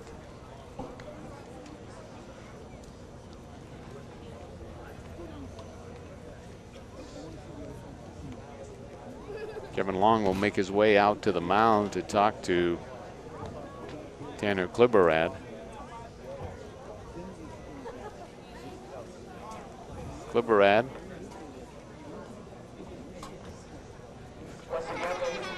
victimized here by his defense a bit in the 6th. Hit a man to start off the inning. Pitching coach Kevin Long heads back to the dugout. There you see New Bedford manager Rick Miller looking to the dugout, maybe pondering a move. Lally steps in. Runner on first is Graychuk with 1 away. Kliberad will check the runner back safely.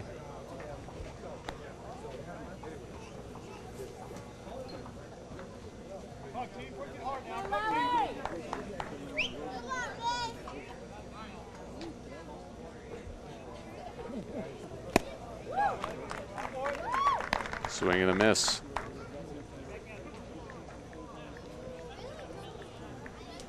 Breaking ball from Kliberad, and Lally's offering. Can tell he was fooled.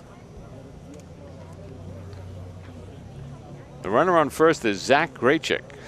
1 away here for the Bay Sox in the 6th. Kliberad working slower and slower as the game moves on. Again checking the runner. Not come close to picking anyone off, and sometimes when you start checking the runners, it's just your way of kind of revealing that you're not real comfortable right now. You don't feel like you have your best stuff.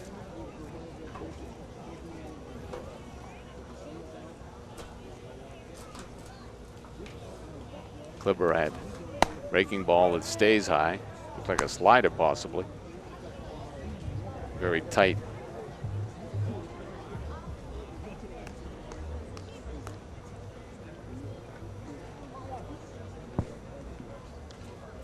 One ball and 1 strike.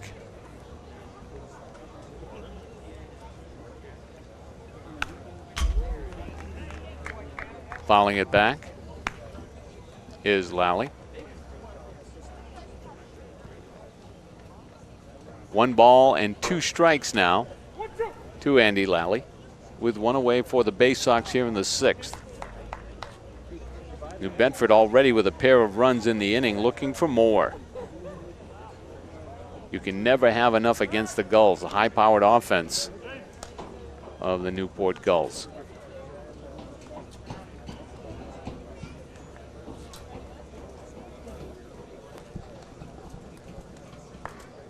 Kliberad really working slow now, checking the runner constantly.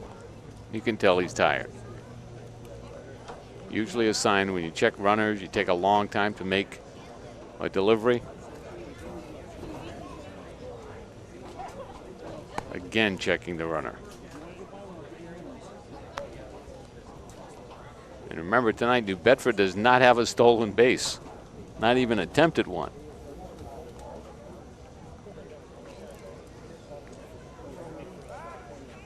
Again, checking the runner.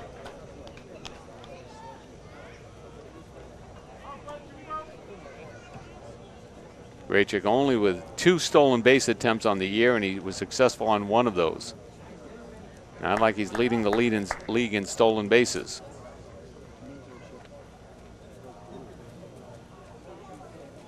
Kliberad's delivery goes to the backstop. Invariably, you see what happens there. Kliberad so preoccupied with the runner and then throws a pitch that allows the runner to get to second. Graychick, just by his demeanor and the way he approaches his lead at first, kind of lends the thought that he's got a one-way lead ready to go back to the bag. Has his left hand often on his his left thigh, I should say. Kind of indicating his weight's going back that way. There's a ball laced to left field by Lally, but it's right at the left fielder Kaufman, and Lally catches a bad break. That ball got out there in about 2 seconds flat, but right to the glove of Kaufman, and 2 away for the Bay Sox in the 6th. The shortstop from Kennesaw State University, number 20, Peyton Hart. So Lally is the second out of the inning, and that'll bring up Peyton Hart. 0 for 2 on the night.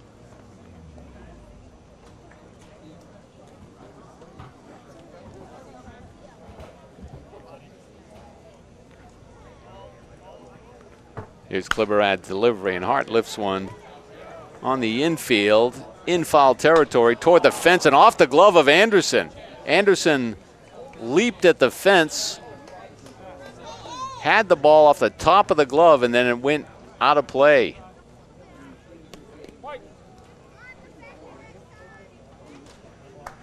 I don't know if we have that on replay, but he was close to making an outstanding play, leaping at the fence and batting the ball up in the air. Take a look at it. There goes Anderson in foul territory. Leaps off the glove and then out of play. Right at the fence, Anderson. Nearly a great grab. Kliberad's delivery now. Hart takes a pitch for a ball.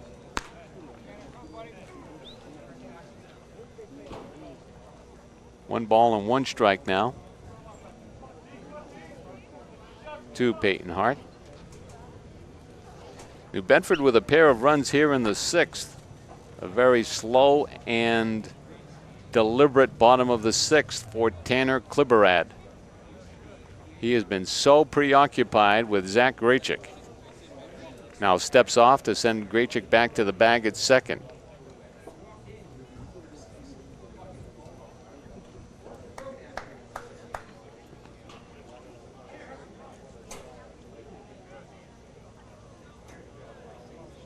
Graychick again with a one-way lead. He's really not going to steal a bag here. So you're wondering why Kliberad is so preoccupied with him. It's taken his attention off of the hitter Hart.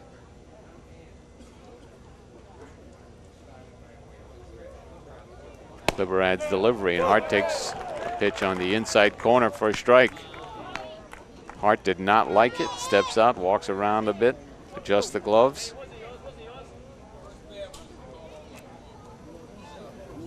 One ball and 2 strikes now to Peyton Hart. Bottom of the 6th. Game is slow to a crawl here as Tanner Kliberad is really, really struggling.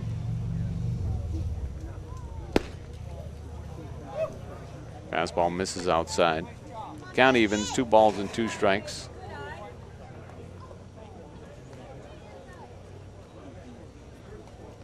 Two away for the Bay Sox here in the 6th.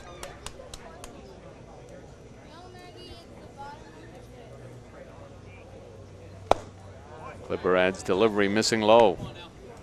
Count is full, 3 balls and 2 strikes. The runner on second base is Zach Graychick.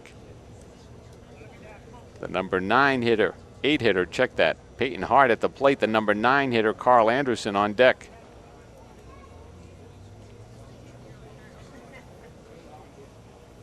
Clipperad looking in. Again, steps off.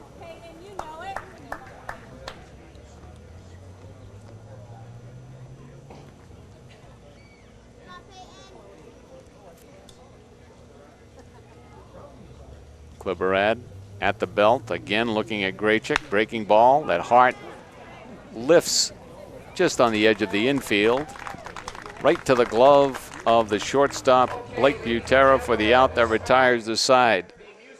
Took a while, but Tanner Clipperad is able to retire the Bay Sox in the 6th, but not until New Bedford comes up with a pair of runs.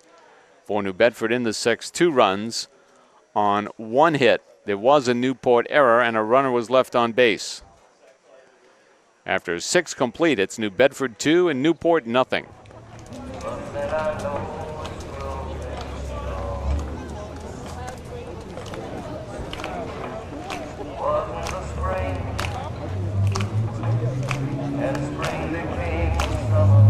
Isaac Greenspan on the hill for New Bedford in the 7th. Into his 3rd inning of work. No one warming up as of yet in the New Bedford bullpen. Looks like Newport has their action for the first time tonight.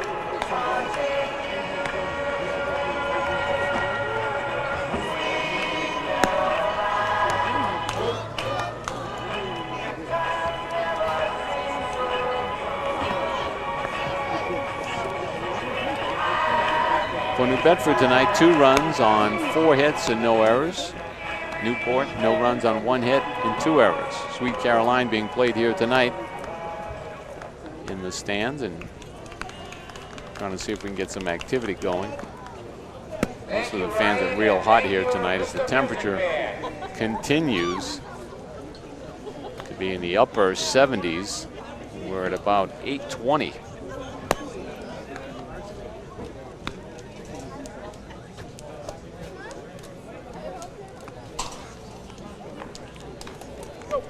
Off the 7th inning. For Newport, their second baseman from Wake Forest, number 14, Connor Canary.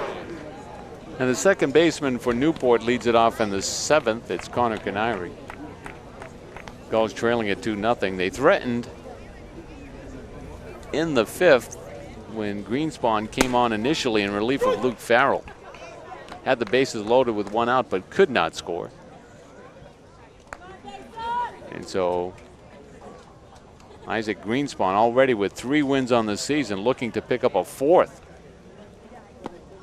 If New Bedford can maintain the lead and then hold on, he'll get his 4th win of the season.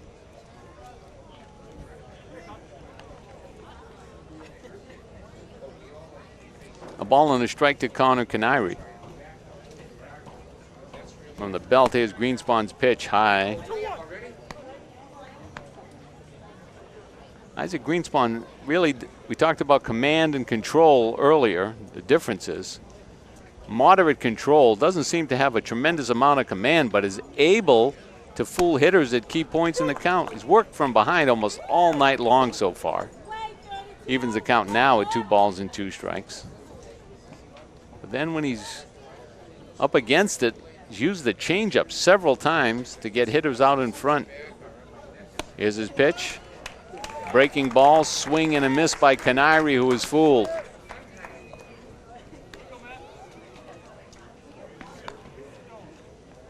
Canary goes down on strikes. 1 away for the Gulls.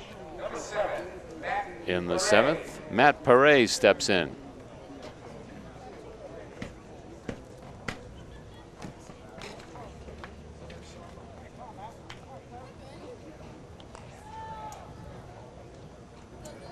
Greenspan's pitch, and Hooray grounds one to first. Handled there nicely by Black. The underhand toss to Greenspan. He steps to first base in time for the out. 2 away now quickly here for the Gulls in the 7th.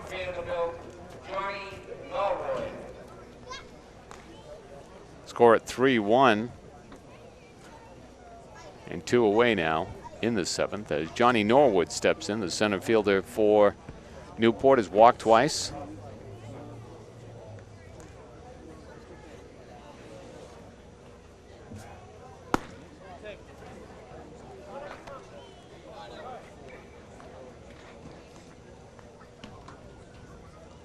Takes a pitch for a ball. A ball and no strikes to Johnny Norwood out of Vanderbilt. Here's the pitch. Greenspan delivering one low. 2 balls and no strikes.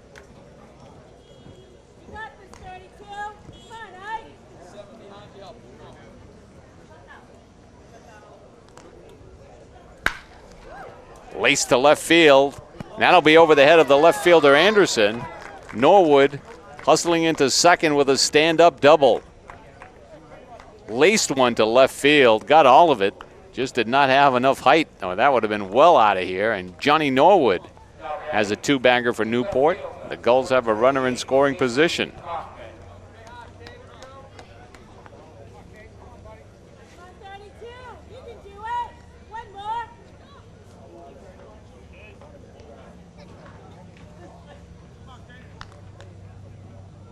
Casey Kaufman, 0 for 3 on the night. Stepping in, leadoff man for the Gulls. Greenspan works behind almost exclusively, just the opposite of what you tell your pitchers to try to do.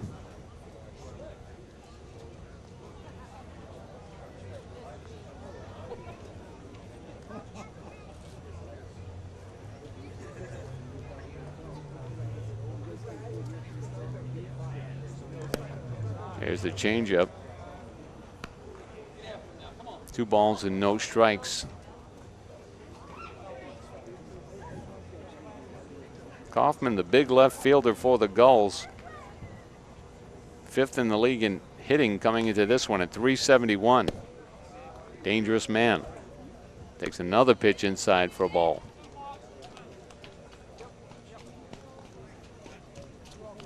Three balls and no strikes now to Casey Kaufman.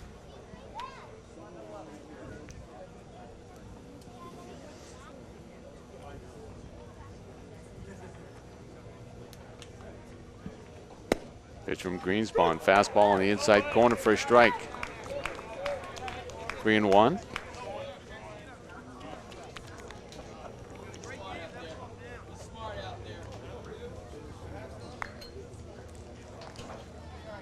The runner on second is Johnny Norwood with 2 away for the Gulls.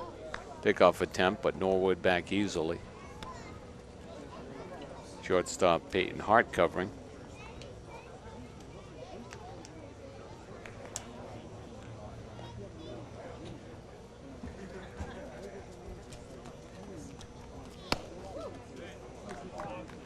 Kaufman draws the walk.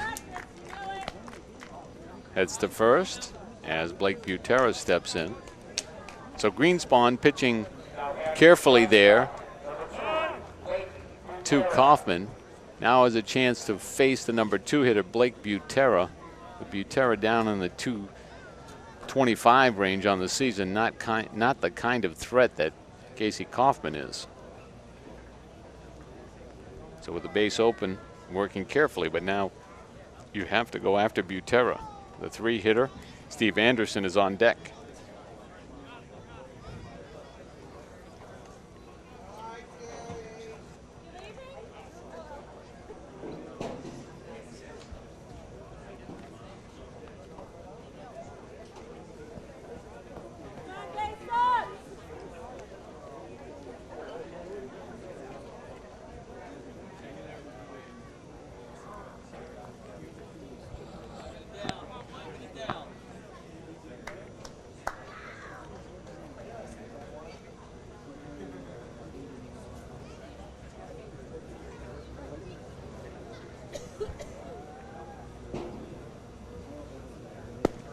Pitch to Butera, missing way outside. Looks like they're getting ready to get some action up in the New Bedford bullpen, and that's well planned, as Greenspan has been playing with fire. Misses low and outside. 2 balls and no strikes.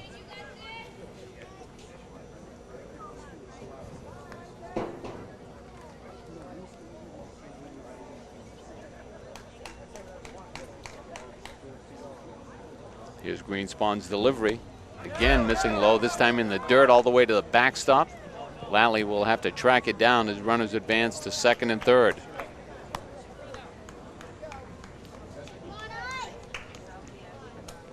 So now a base hit ties this one up. Action in the New Bedford bullpen starting to heat up.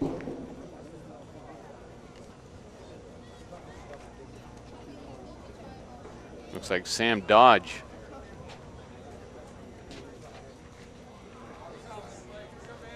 Greenspan to the belt. Here's the pitch.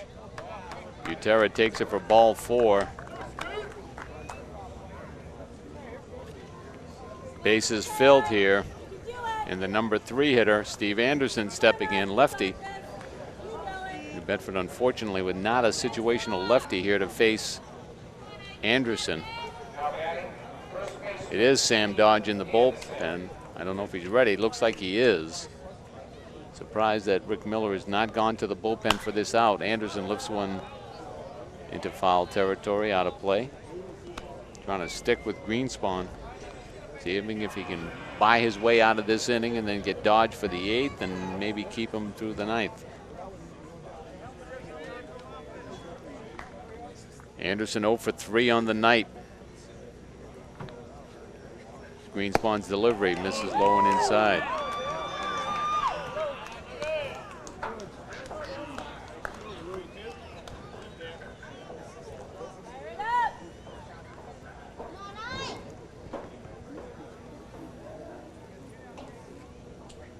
Bases are filled. Isaac Greenspan to the belt, and here's the pitch. Again missing inside.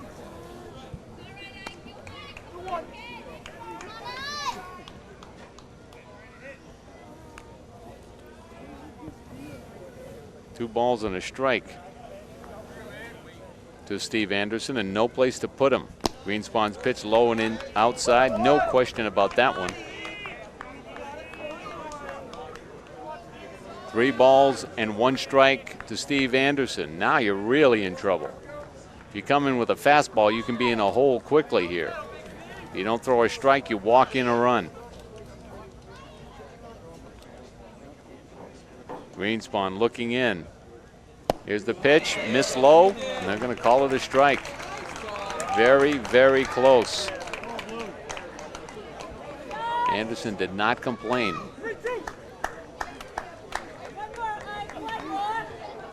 3 balls and 2 strikes to Steve Anderson. Greenspan peering in. Bases are filled. 3-2 count with 2 away. Runners are off. Here's the pitch, ball 4. Pitch was high. Norwood will cross the plate as Anderson draws the walk and gets an RBI. And New Bedford's 2-0 lead is cut in half. 3 consecutive base on balls by Isaac Greenspan, and Rick Miller will head out to the mound.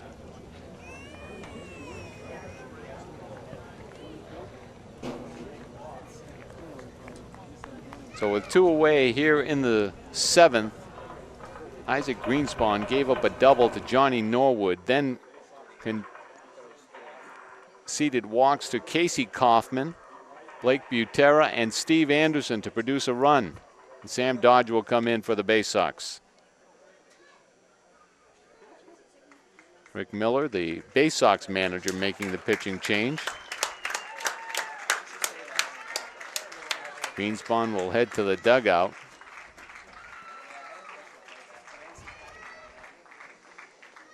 He's the pitcher of record. He can win it. He can lose it. He could have a no decision. The runners on base are his, so if he falls behind here,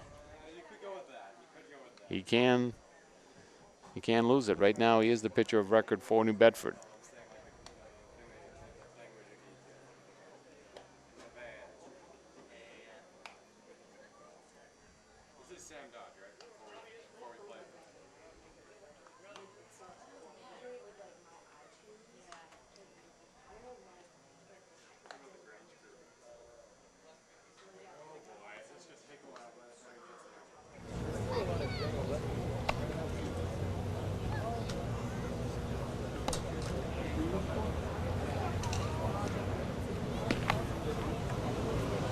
Some work being done out on the mound. As you see, Rick Miller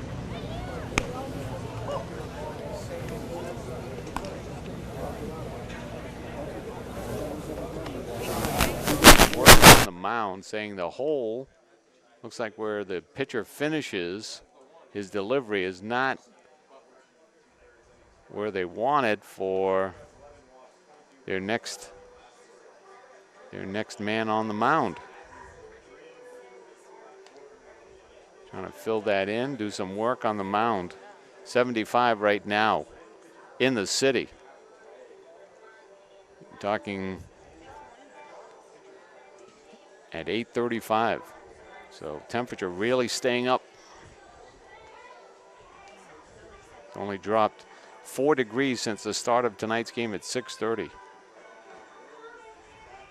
You can see Dodge on the mound saying, here's where I finish. And I don't want a big hole there, so they're trying to fill it in and work on it. And Rick Miller's assisting.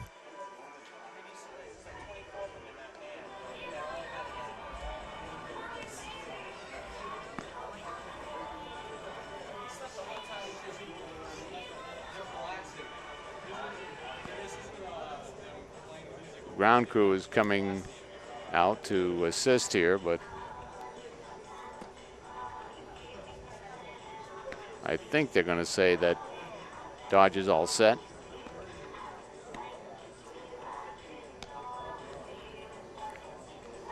They're going to try to get his warm-ups going here now. Bases are filled. Sam Dodge coming in relief.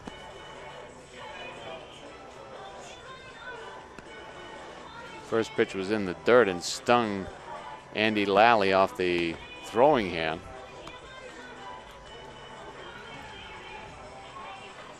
You can see they're just trying to fill in that hole a little bit more for Sam Dodge.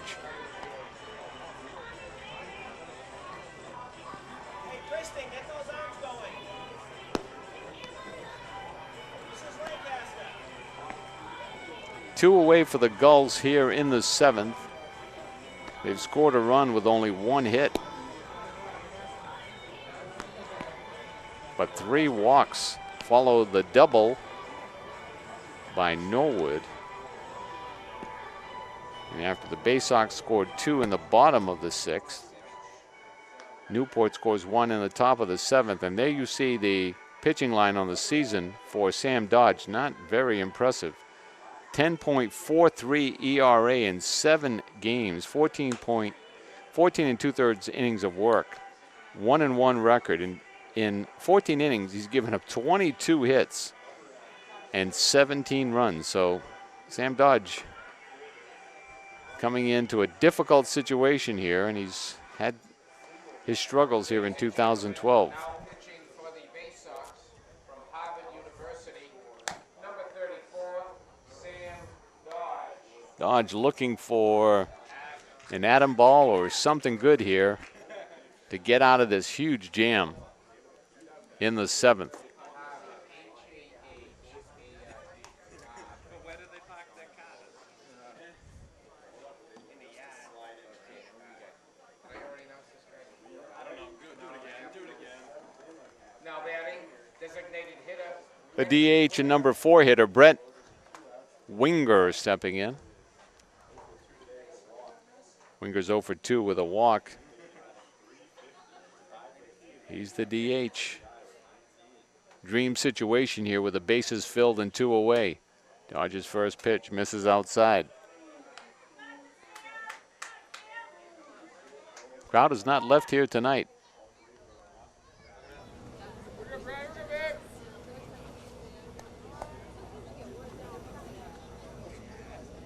Here's the pitch. Swing and a miss.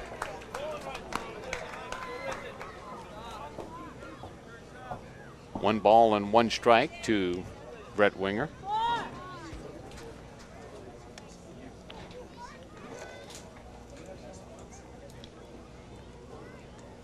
Pitch from Dodge, a breaking ball, stays high.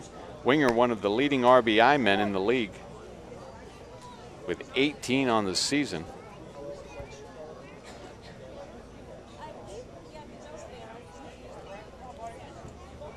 Dodge from the stretch, the 2-1 pitch. Misses again. 3 balls and a strike. The Bay Sox in danger of walking in consecutive runs to tie a game that they worked so hard to get a lead in. Here's Dodge's pitch. Fastball popped on the infield. That's Hart, the shortstop. Behind the bag at second, makes the catch for the out that retires the side. Winger had a 3-1 pitch and popped out. For the Gulls in the 7th, 1 run on 1 hit. There were no New Bedford errors, and 3 runners were left on base. After 6 1/2, New Bedford leads it 2-1.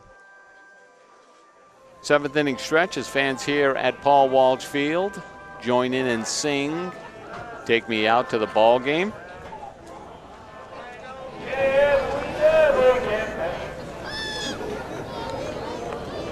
Headed out on the mound now for Newport. Looks like we have a pitching change.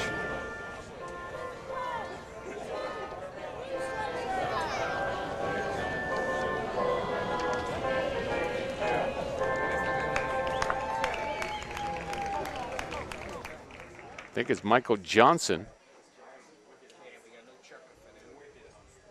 lefty out of Georgetown, Mass, and Dartmouth College. And it is Michael Johnson. Now pitching for the Newport Gulls from Dartmouth College, number 15, Michael Johnson. So the lefty Johnson in relief of Tanner Kleberad. Kleberad, 6 innings of work, allowing 2 runs on 4 hits. They were all earned. He is the pitcher of record for the Gulls right now. Could be tagged with a loss if Newport can't come from behind.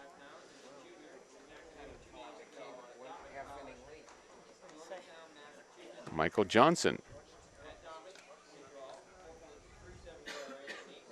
on the hill.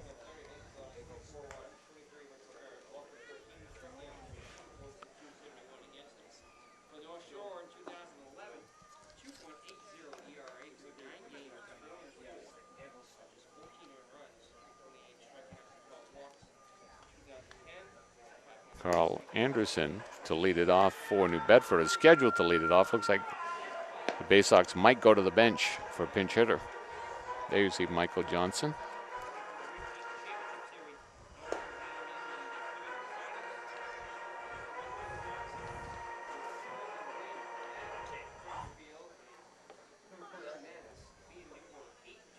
Leading off the Bay Sox 7th and pinch hitting, number 7 from Stetson, Brian Eggleston. Pinch hitter for New Bedford, number 7, Brian Eggleston. Eggleston hitting for Anderson.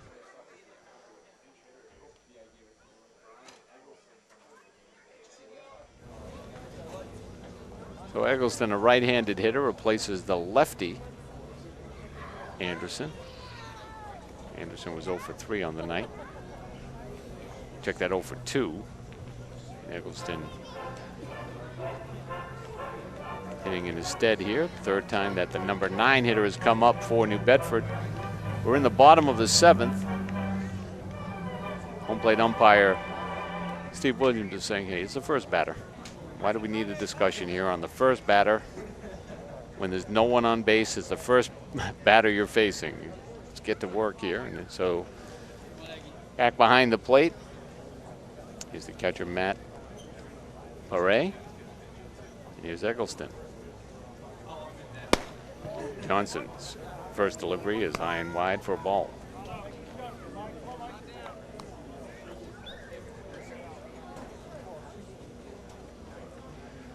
One ball and no strikes to Eggleston.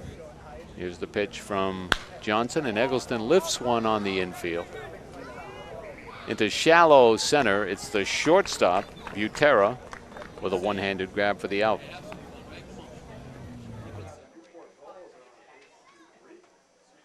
About 25 feet or so onto the outfield grass, and the one-handed grab by Butera. Now batting for the Bay Sox. And there's one away for the Bay Sox in the bottom of the 7th. From Millersville, Evan King. Evan King will hit in place of Sean Riley now. King, a right-handed hitter, will take over at second base for the Bay Sox. King 202 on the season.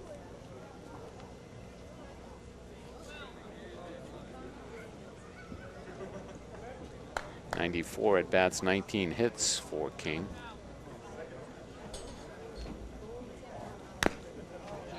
Chops one foul.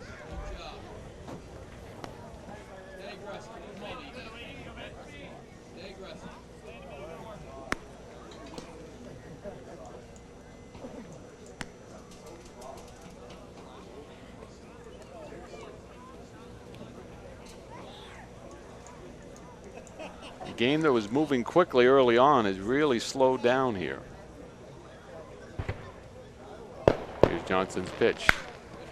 Ground ball by King, and it takes a bad hop and goes over the head of the shortstop. Butera could not react quick enough, and all the way into second base is King. And you can't call that an error, so guess what? That's a two-base hit for Evan King on a ball that was a grounder to short. Just hit a hard ground. It bounces up over the head of the shortstop.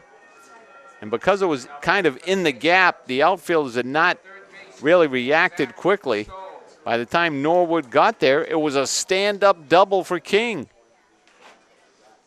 So Evan King said, "It's my lucky night.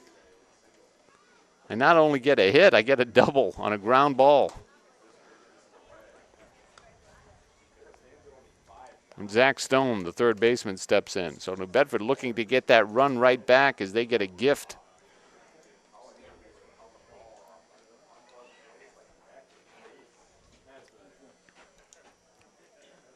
Johnson looking at the runner, but goes to the plate, and Stone takes a pitch high for a ball.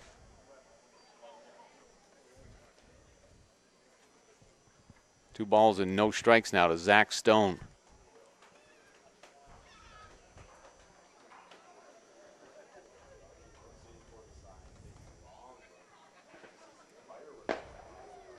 Here's the pitch from Johnson. Another fastball that stays high.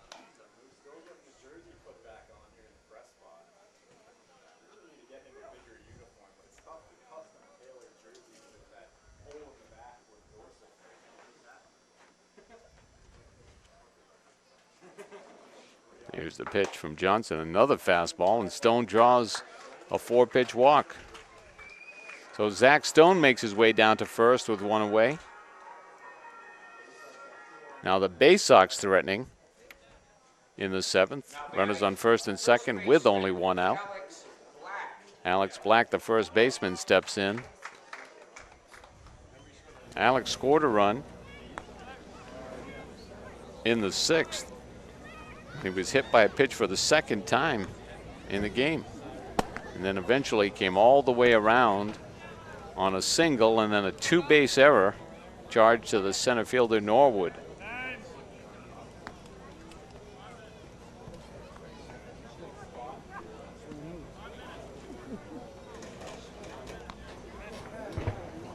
Fireworks going off in right field now. And a visit to the mound.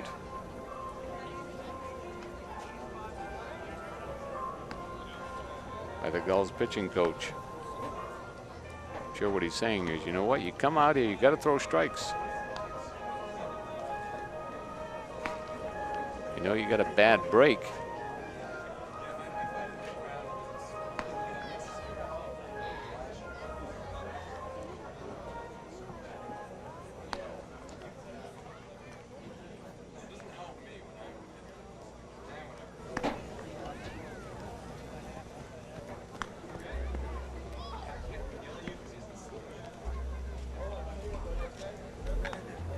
So Johnson will stay on the hill to face Alex Black.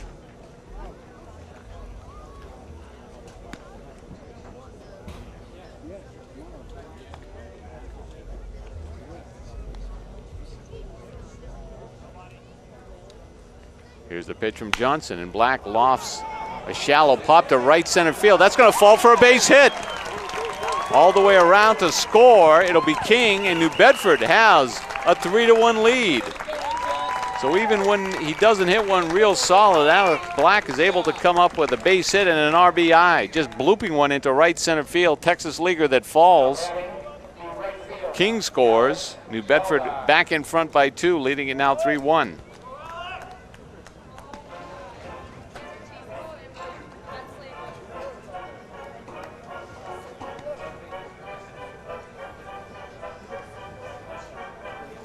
RBI for Black on the single.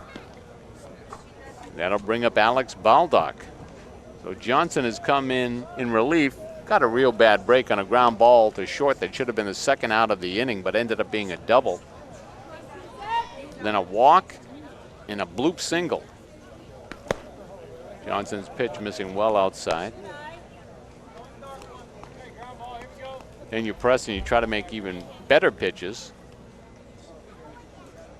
You gave up an earned run in this inning when really you shouldn't have had much of anything happening. Johnson will check the runner. And some fireworks down the right field line, and from that camera angle you probably could have seen him.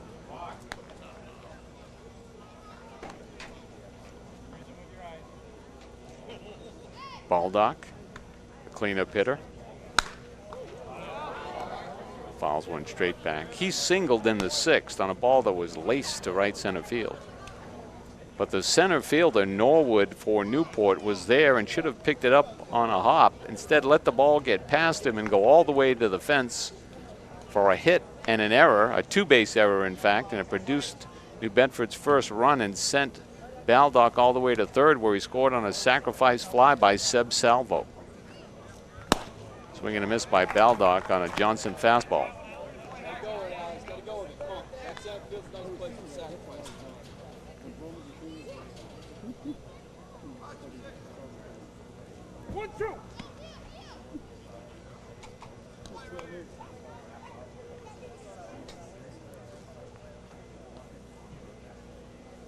Here's the pitch from Johnson. Fouled off to the right by Baldock, and he's a little bit perturbed at himself. Thought he had a pitch to hit.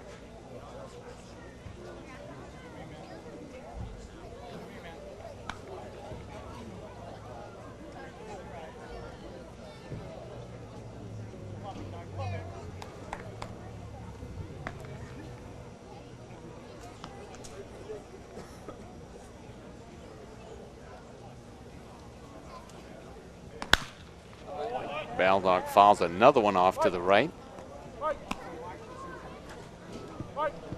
Ball and 2 strikes to Alex.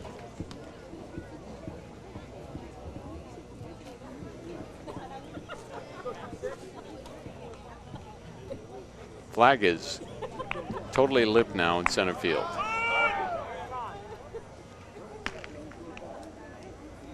As the ball comes out onto the field.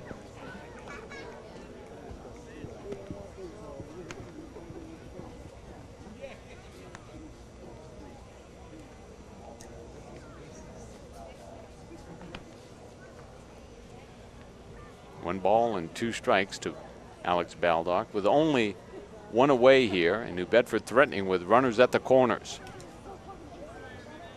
The Bay Sox have expanded their lead to 3-1. Here's the pitch from Johnson, and Baldock lifts one on the infield. Canary, the second baseman, just on the grass, makes the grab for the out.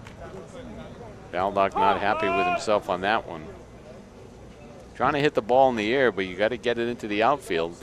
Pitcher's looking for a pop-up or a strikeout, got the pop-up.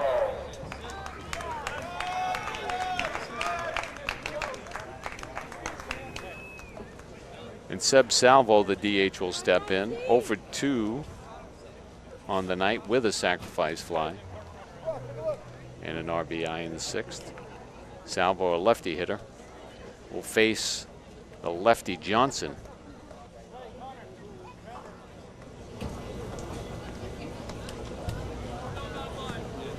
Miller talking to Salvo, wondering if he's got someone up in the dugout. Pinch hitter maybe, some activity. Looks like someone's moving around in there, and I think they are going to go with a pinch hitter. So Salvo's going to head to the dugout.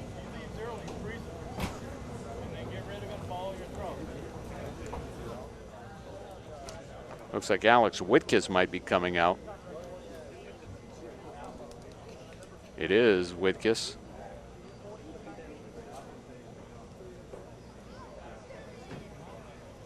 So righty-lefty matchups. Rick Miller taking 3 lefties out here in the 7th for right-handed hitters. Pinch hitting for the Bay Sox. Number 40, Alex Whitkus.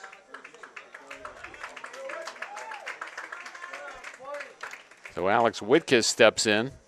Whitkus at 167 on the season. Has a home run and 8 RBIs.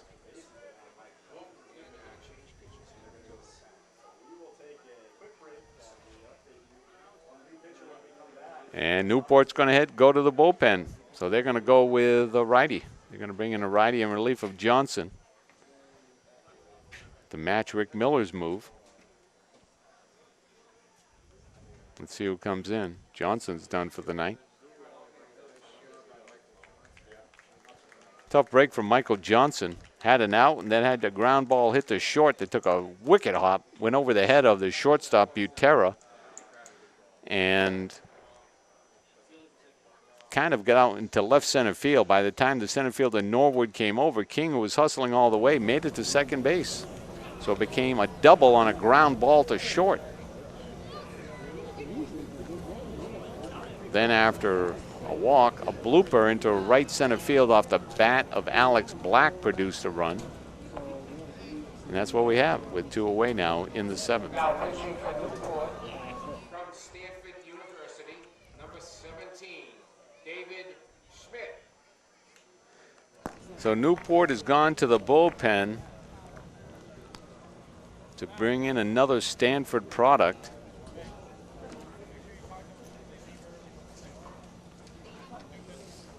It's number 17, David Schmidt.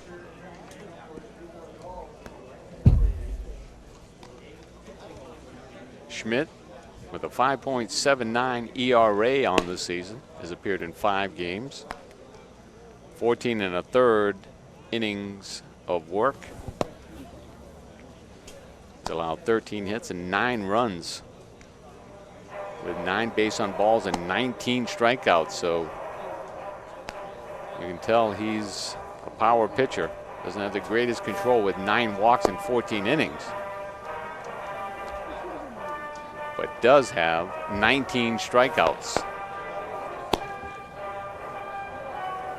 Very unusual setup for a reliever. Watch it here. Sets his front foot well toward third base while his back foot, his right foot, is to the first base side of the rubber. It'll be Whitkus against Schmidt.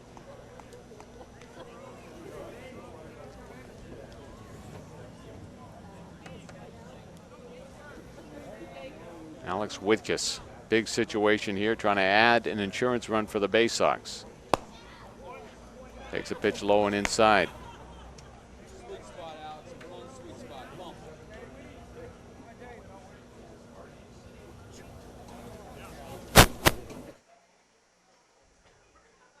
Schmidt set the pitch. Pitch just missing inside.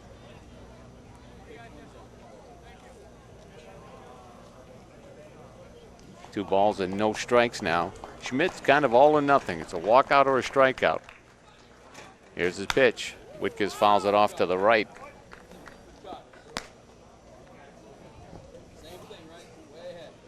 Two balls and a strike to Alex Whitkus. More fireworks off to our right. as the Bay Sox hope for more of their own in this inning. Here's Schmidt's pitch. Fastball inside corner for a strike. 2 balls and 2 strikes to Alex Whitkus.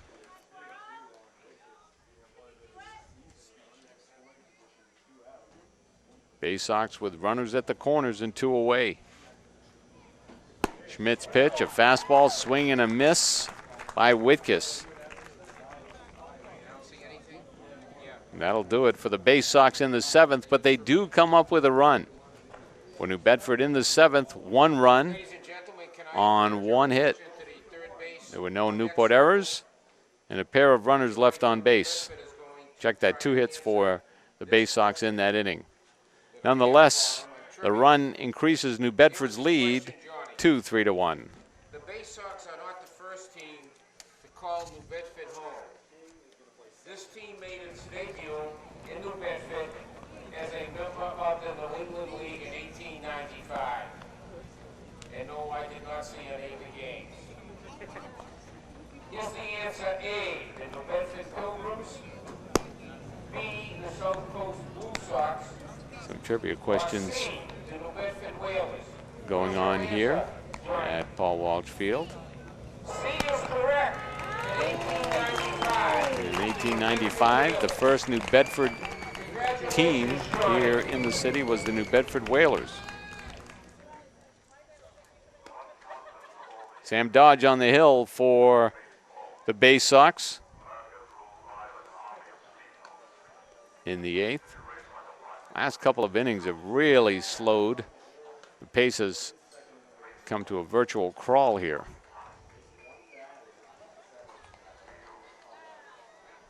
Top of the 8th. Game is now 2.5 hours old.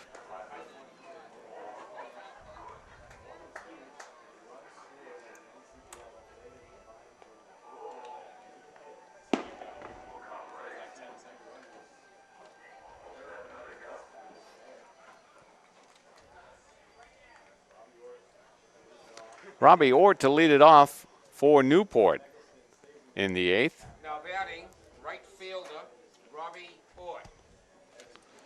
Ort's 0 for 3 on the night. Shows bunt. Pitch was in the dirt. Goes off the arm of Lally.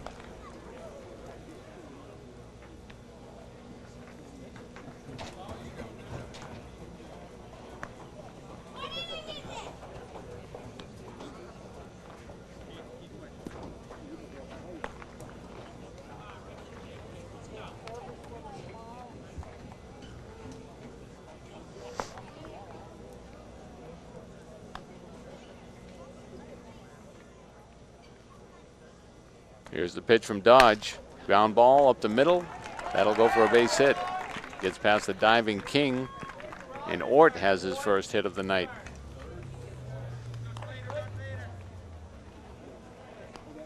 Only the 3rd hit of the evening for the Gulls, but they've come in the last couple of innings.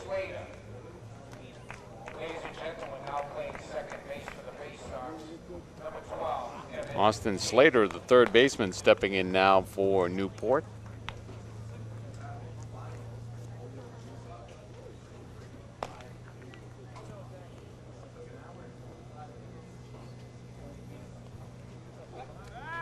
Dodge checks the runner and back safely is Ort. The number 7 hitter. Check that, the number 6 hitter, Austin Slater. Pitch from Dodge, and Slater grounds 1-2 second. King there will try to turn 2. Ball goes off the glove of Hart. Everyone is safe. Interesting on who will be charged with the error there. It looked like a ball that could have been handled by Hart. It will definitely be an error. Question is it charged to the shortstop or the second baseman? Throw wasn't perfect, but certainly a ball that could have been handled, and they'll charge it to the second baseman, King. First and second with nobody out. Canary showing bunt, gets it down successfully down the 3rd base line. Bobbled by Zach Stone, and everyone is safe. So back-to-back errors by the Bay Sox here Bases are loaded. It'll be a sacrifice and an error charged to the third baseman. So Canary executes the sacrifice bunt successfully, but it's an E5 to load the bases.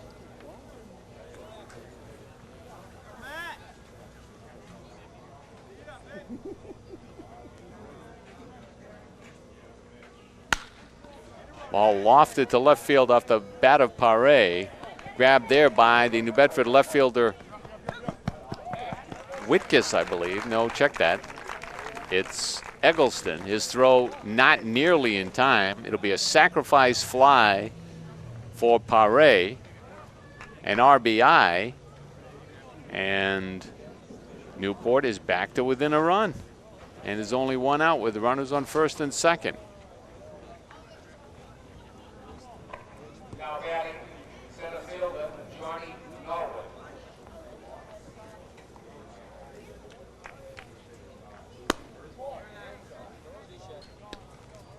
Pitch inside to Johnny Norwood.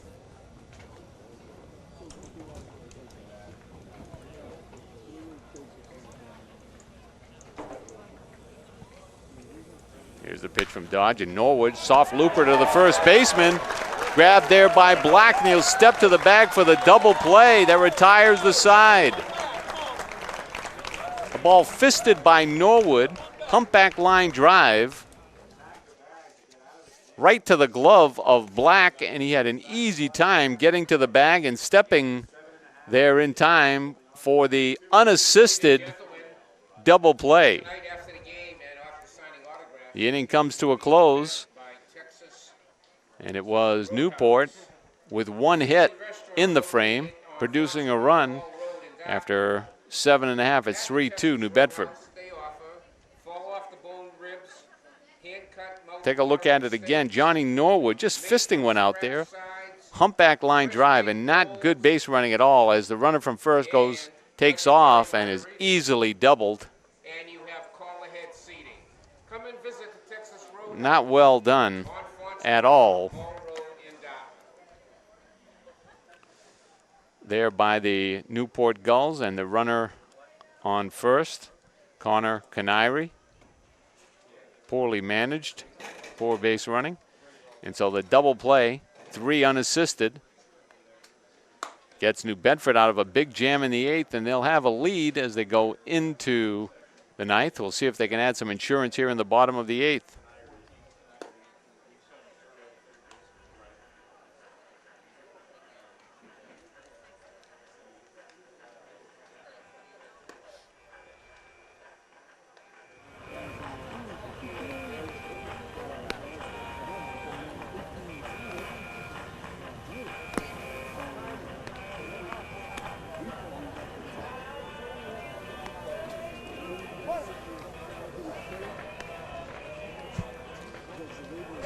Working into his second inning now for Newport, David Schmidt. He'll try to hold the Bay Sox in check and keep his squad to within a run. Their center fielder, Zach Raychak.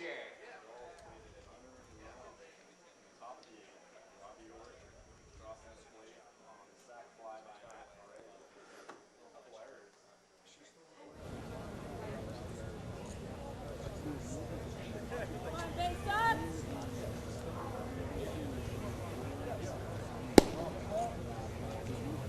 The New Bedford center fielder stepping in now. Zach Graychick. Graychick 0 for 2 on the night, does have a walk. Here's a pitch from Schmidt, and Graychick grounds one up the middle for a base hit. Had a couple of line drive outs. New Bedford being very aggressive with Norwood, the center fielder. He's not played that well in center field. Had a ball go past him all the way to the fence that the Bay Sox ended up scoring a run on when it was a single. Then on the ball that was hit to short, he got over to left center to make the play, but King got all the way to second base on that one. And the question can be, how do you get to second base on a ground ball? Even when the infielder doesn't make the play, it's because you're not getting over there. You're presuming he's going to make the play and you don't back it up. Lally in now for New Bedford with a runner on first. made a great throw earlier in the game to nearly nab a runner at the plate on a sacrifice fly.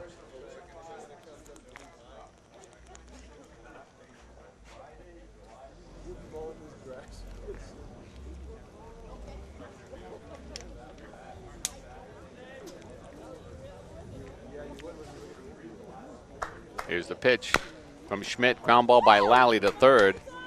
Handled there by the Newport third baseman Slater. Throw across the diamond to Anderson in time for the out, but advancing to second. Now batting, shortstop, Peyton Hart. For New Bedford is Graychick.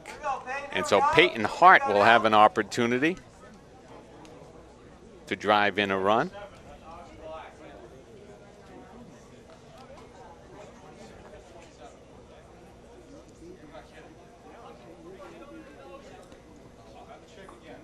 Here's the pitch, and Schmidt delivering to Hart. It goes off the glove of the third baseman, Slater, for Newport into shallow left field, tracked down there by Butera. It will be an error charge to Slater, as Hart will reach on the E5. In New Bedford with an opportunity to add some insurance. Ryan Eggleston, the left fielder, will step in for New Bedford, and the Whalers, check that, the Bay Sox will have an opportunity to add some insurance. Third error of the night charged to Newport. 3-2, the Bay Sox lead it. Bottom of the eighth, only one away.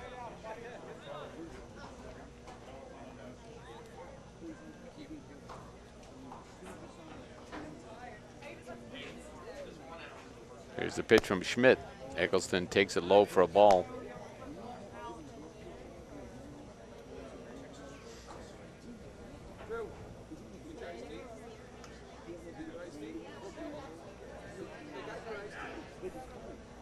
Here's the pitch.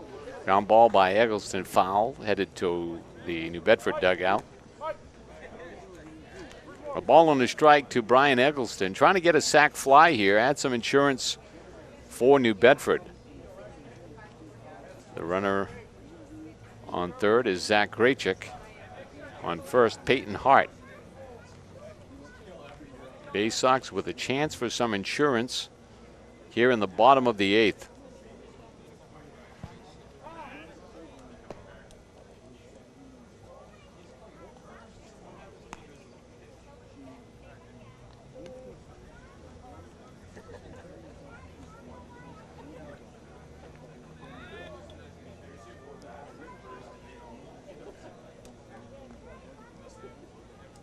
Here's the pitch, and Schmidt nails Eggleston with a fastball right in the ribs.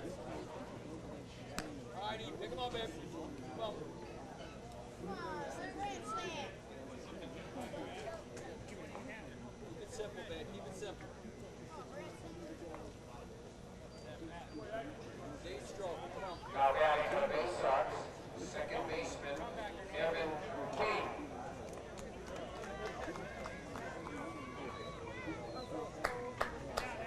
Evan King will step in now with the bases loaded. Big chance for King, who has a double. And I say it with a bit of a laugh as the ball was just grounded to short, bounced wildly over the head of Blake Butera. Next time Evan King thinks about a ball that he was robbed on, he's got to remember that he ended up with a two-base hit on a ground ball.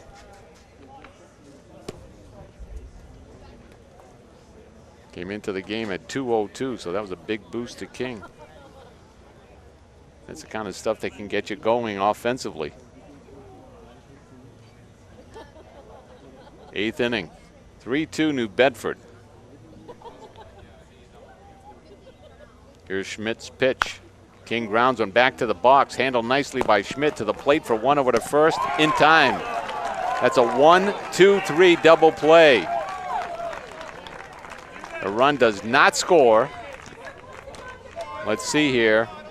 First base coach for New Bedford is appealing to say that the first baseman came off the bag on the throw to first. It'll be interesting to see if they override it. They're not.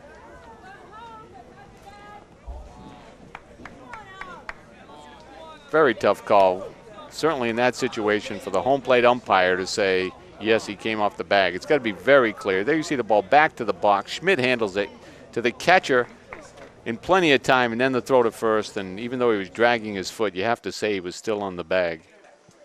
As Pare's throw pulled the first baseman Anderson a bit off the bag, but it looked like it was very late. Impossible to tell if his foot was not in contact with first base when he caught the throw.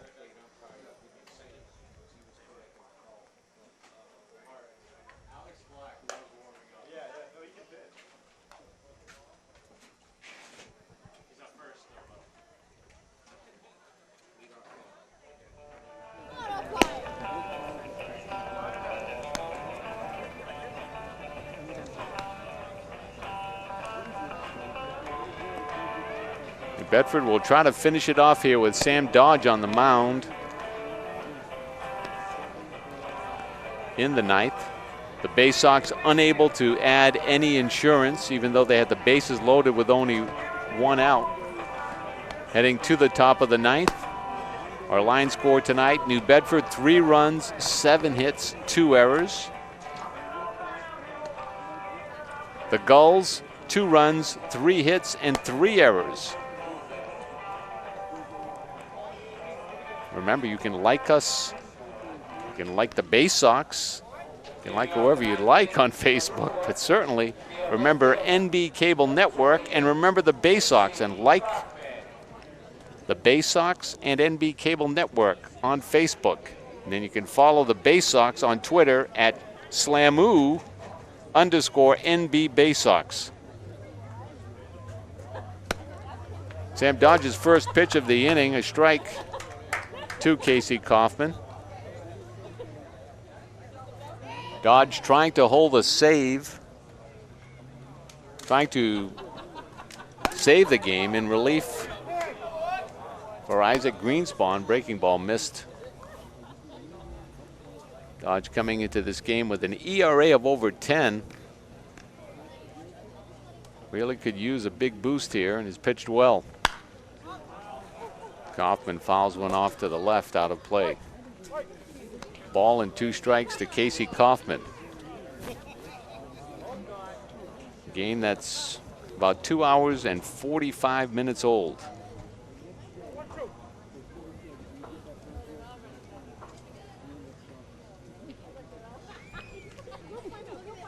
Dodge working from the windup. Breaking ball grounded by Kaufman. Nicely played by the third baseman. Stone, a strong throw in time for the out. So Zach Stone had an uncharacteristic error here tonight, but then fine play going to his left. Number 2, Blake Butera. Blake Butera will step in.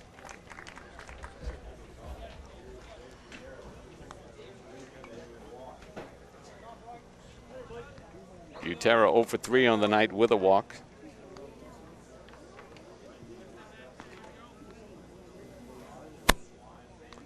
Here's Dodge's pitch. Butera lofting one toward the Newport bullpen.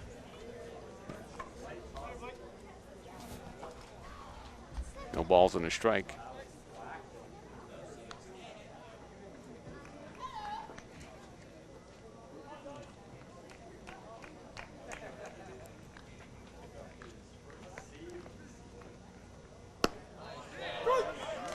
Call strike to Butera. No balls and 2 strikes quickly to the Newport shortstop.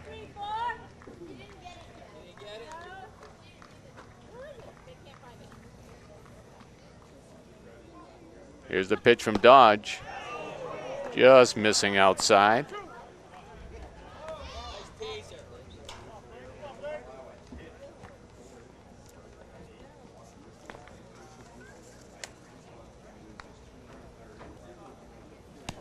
Oh, and an 0-2, a 1-2 pitch. And Sam Dodge hits Blake Butera with a breaking ball. Of all things, you're ahead on the count, then with a breaking ball, you hit Butera. Their first baseman, Steve Anderson. And now the middle of the order up for the Gulls. The number 3 hitter, Steve Anderson. The lefty 0 for 3 on the night. Does have a walk. And an RBI with the bases loaded because of that walk. Dodge's pitch is low. Fastball that missed.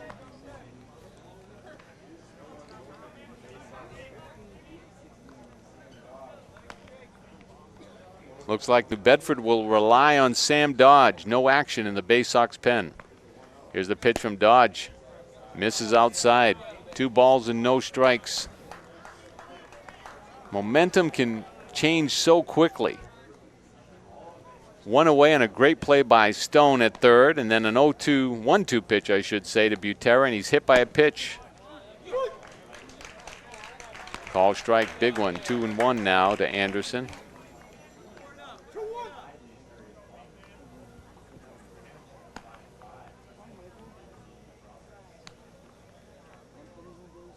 Here's the pitch from Dodge, and Anderson a swing and a miss.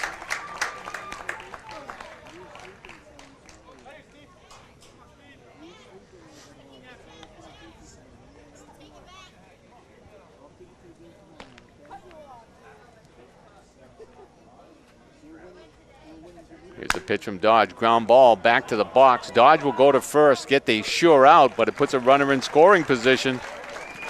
So Anderson is retired for out number 2. 1-3.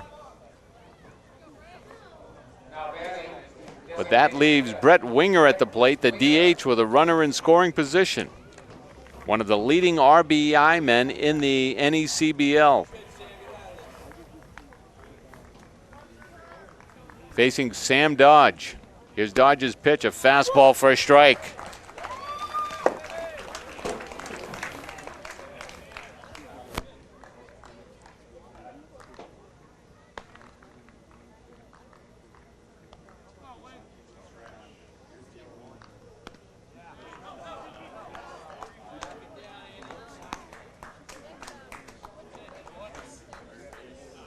Winger takes a pitch low, nicely blocked by Lally.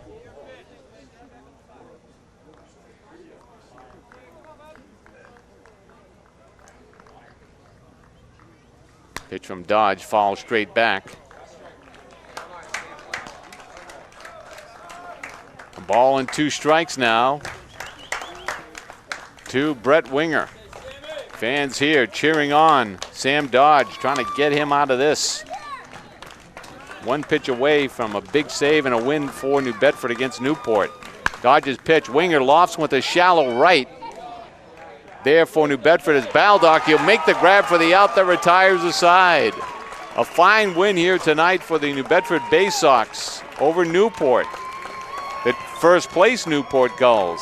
New Bedford draws to within 2.5 on the win. And some great work in relief tonight by Sam Dodge for the Bay Sox. Isaac Greenspan struggled a bit in relief, ends up with another win, however, picks up his 4th of the season. And the starter tonight for New Bedford, Luke Farrell, was absolutely fantastic. In 4 innings of work, did not allow a hit and struck out 7. But the win will go to Greenspan, and then the save in tremendous fashion in relief was Sam Dodge for New Bedford. Losing pitcher tonight for Newport, Tanner Schliberad. Just a great one for the Bay Sox. They move to within 2.5 of first place Newport in the east of the NECBL. Let's take a look quickly at the week ahead. On Friday, the Holyoke Sox take on the Bay Sox. Then on Saturday, it's New Bedford versus Laconia. And Sunday, the Bay Sox playing host to Keene. Then next week on the road at Sanford, and then home games Tuesday night against Mystic, and then a road game on Wednesday, 7-11 at Laconia. All games, of course, are live on Team Line. Our next TV game on the New Bedford Cable Network is Tuesday, 7:10 versus Mystic. Well, that'll do it from Paul Walsh Field in New Bedford. A big win tonight for the Bay Sox. They close to within 2.5 of Newport in the east of the NECBL with a 3-2 win. The line score for a final time tonight, it was New Bedford 3 runs, 7 hits, and 2 errors. Newport 2 runs, 3 hits, and 3 errors. The winning pitcher for the Bay Sox tonight, Isaac Greenspan. He posts his 4th win of the season. For Newport, Tanner Schliberad with the loss. That'll do it from Paul Walsh Field in New Bedford. For all of our staff here at the New Bedford Cable Network, in the truck tonight, Dan Cabral and Ethan Lopez. I'm Joe Cabral. Thanks for joining us tonight, and have a good night, everyone.